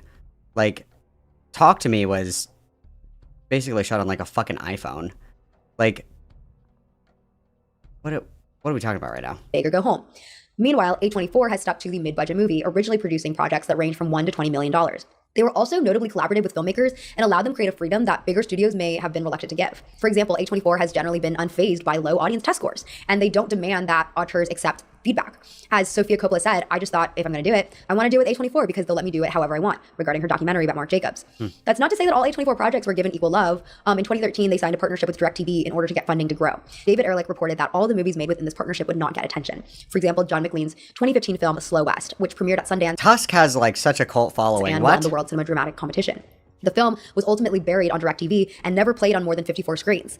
The Witch was actually supposed to meet this fate too, but thanks to positive reception after the trailer drop, A24 pivoted their strategy for a wider release. Their partnership with DirecTV has since ended, but I think it's important to bring up to get a better understanding of why A24 has been associated with a very specific vision. It might just be that the movies they've made that are more well-known have all followed A24's criteria for what is marketable. According to Ehrlich, that usually means something that has enough broad appeal. Oh no, the production company has to make money, so even though they want to give, you know, people artistic freedom in creating their vision, they still have to make money. And they're going to push films that have better, like, more profitable, like, visions, ideas.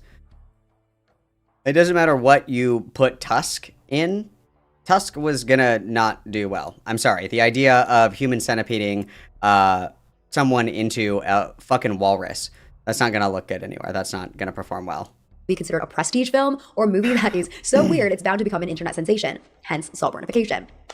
I bring up A24 not only because I think it's interesting to talk about, but also because their impact has led other studios to try to produce the same kind of movies that made the company successful in the first place. I mean, Saltburn, which seems to follow the A24 criteria for a successful movie, was actually produced by MGM. While I have mixed opinions about Saltburn in general, and this video is not about that, this notion to copy a formula or copy a vibe can lead to unsatisfying derivatives, such as Blink Twice, which was another MGM production. A24 has also suffered from recent underperformers like Death of a Unicorn, Y2K, and Eddington, and a few of their early stars like Sean Baker and Robert Eggers have also left to make projects with other production companies. So I don't think it's crazy to say that there may be a little bit of desperation from within the company itself to pander to audiences with tried and true story beats, hence Opus. In recent reports, A24 has started aiming for greater growth. Josh and Benny Safdie, who initially made Good Time for $2 million, have now been given budgets of around $70 million each for their individual upcoming projects. Alex Garland is developing an adaptation based on the video game. Can we get like the last 30 seconds? What is it? Another quote? Can we get just like final thoughts? And what you thought of them, what you thought, I guess, is like the best one that you've seen. Not to be drawing comparisons, but you know. I don't like her. I don't like her. I don't like her. That was stupid. That was really dumb. I'm glad that I waited to watch that on stream because I knew that I would not like that. I knew that I would not like that. I knew that that would deeply, deeply, deeply, deeply upset me. And I was right. And I was right. As I normally am. As I normally am. That fucking sucked ass. I didn't like that at all. I didn't like that at all, you guys. Not one bit. Not one bit. I did not like it at all. Terrible. Absolutely fucking horrific. Ugh. I don't know how you can have a bad take on A24 movies. I don't know how you can do that. I think that's insane. Like the easiest production company to love. I hated it as well. Oh, all right, guys. Guess what? I will come back probably another time this week. Probably one more time. Probably one more time this week. And then I'll be back on Monday for Shizzle, and then we will also be doing the members-only Subnautica stream on Tuesday. Woo! How exciting, show-stopping, and brilliant, you guys. I appreciate you guys spending quality time with me. That was so awesome. That was so awesome. So awesome, guys. Always so awesome. Yeah, I need to go and edit some stuff. I've been slowly chipping away at it.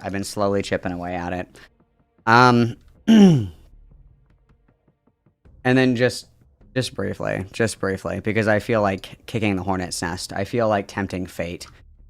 This afternoon, I feel like it. All has been quiet on the Psy front, at least to my understanding. But Psy seems to think that because my moderators are in a Outback Steakhouse, we have Outback Steakhouse Discord timeout at home, that is somehow brigading. I challenge anybody to find me instances of people in my community brigading their communities. People purchasing, you know, access on your Patreon to your Discord server and being in your Discord server and discussing things that are discussed in your Discord server is not brigading. I would challenge people to really think critically about what brigading means. Because people just being in your Discord server and talking about your Discord server is not brigading. That's not what brigading is. So, always quiet on the Psy front, but I figured I'd take the hornet's nest really quick before I leave. But I'm sending you guys to Queeman. Everybody go be nice. I'm churning out content for you guys because I love you so much. And I will see you later, alligators. Hug, hug, kiss, kiss. XOXO. Gossip girl.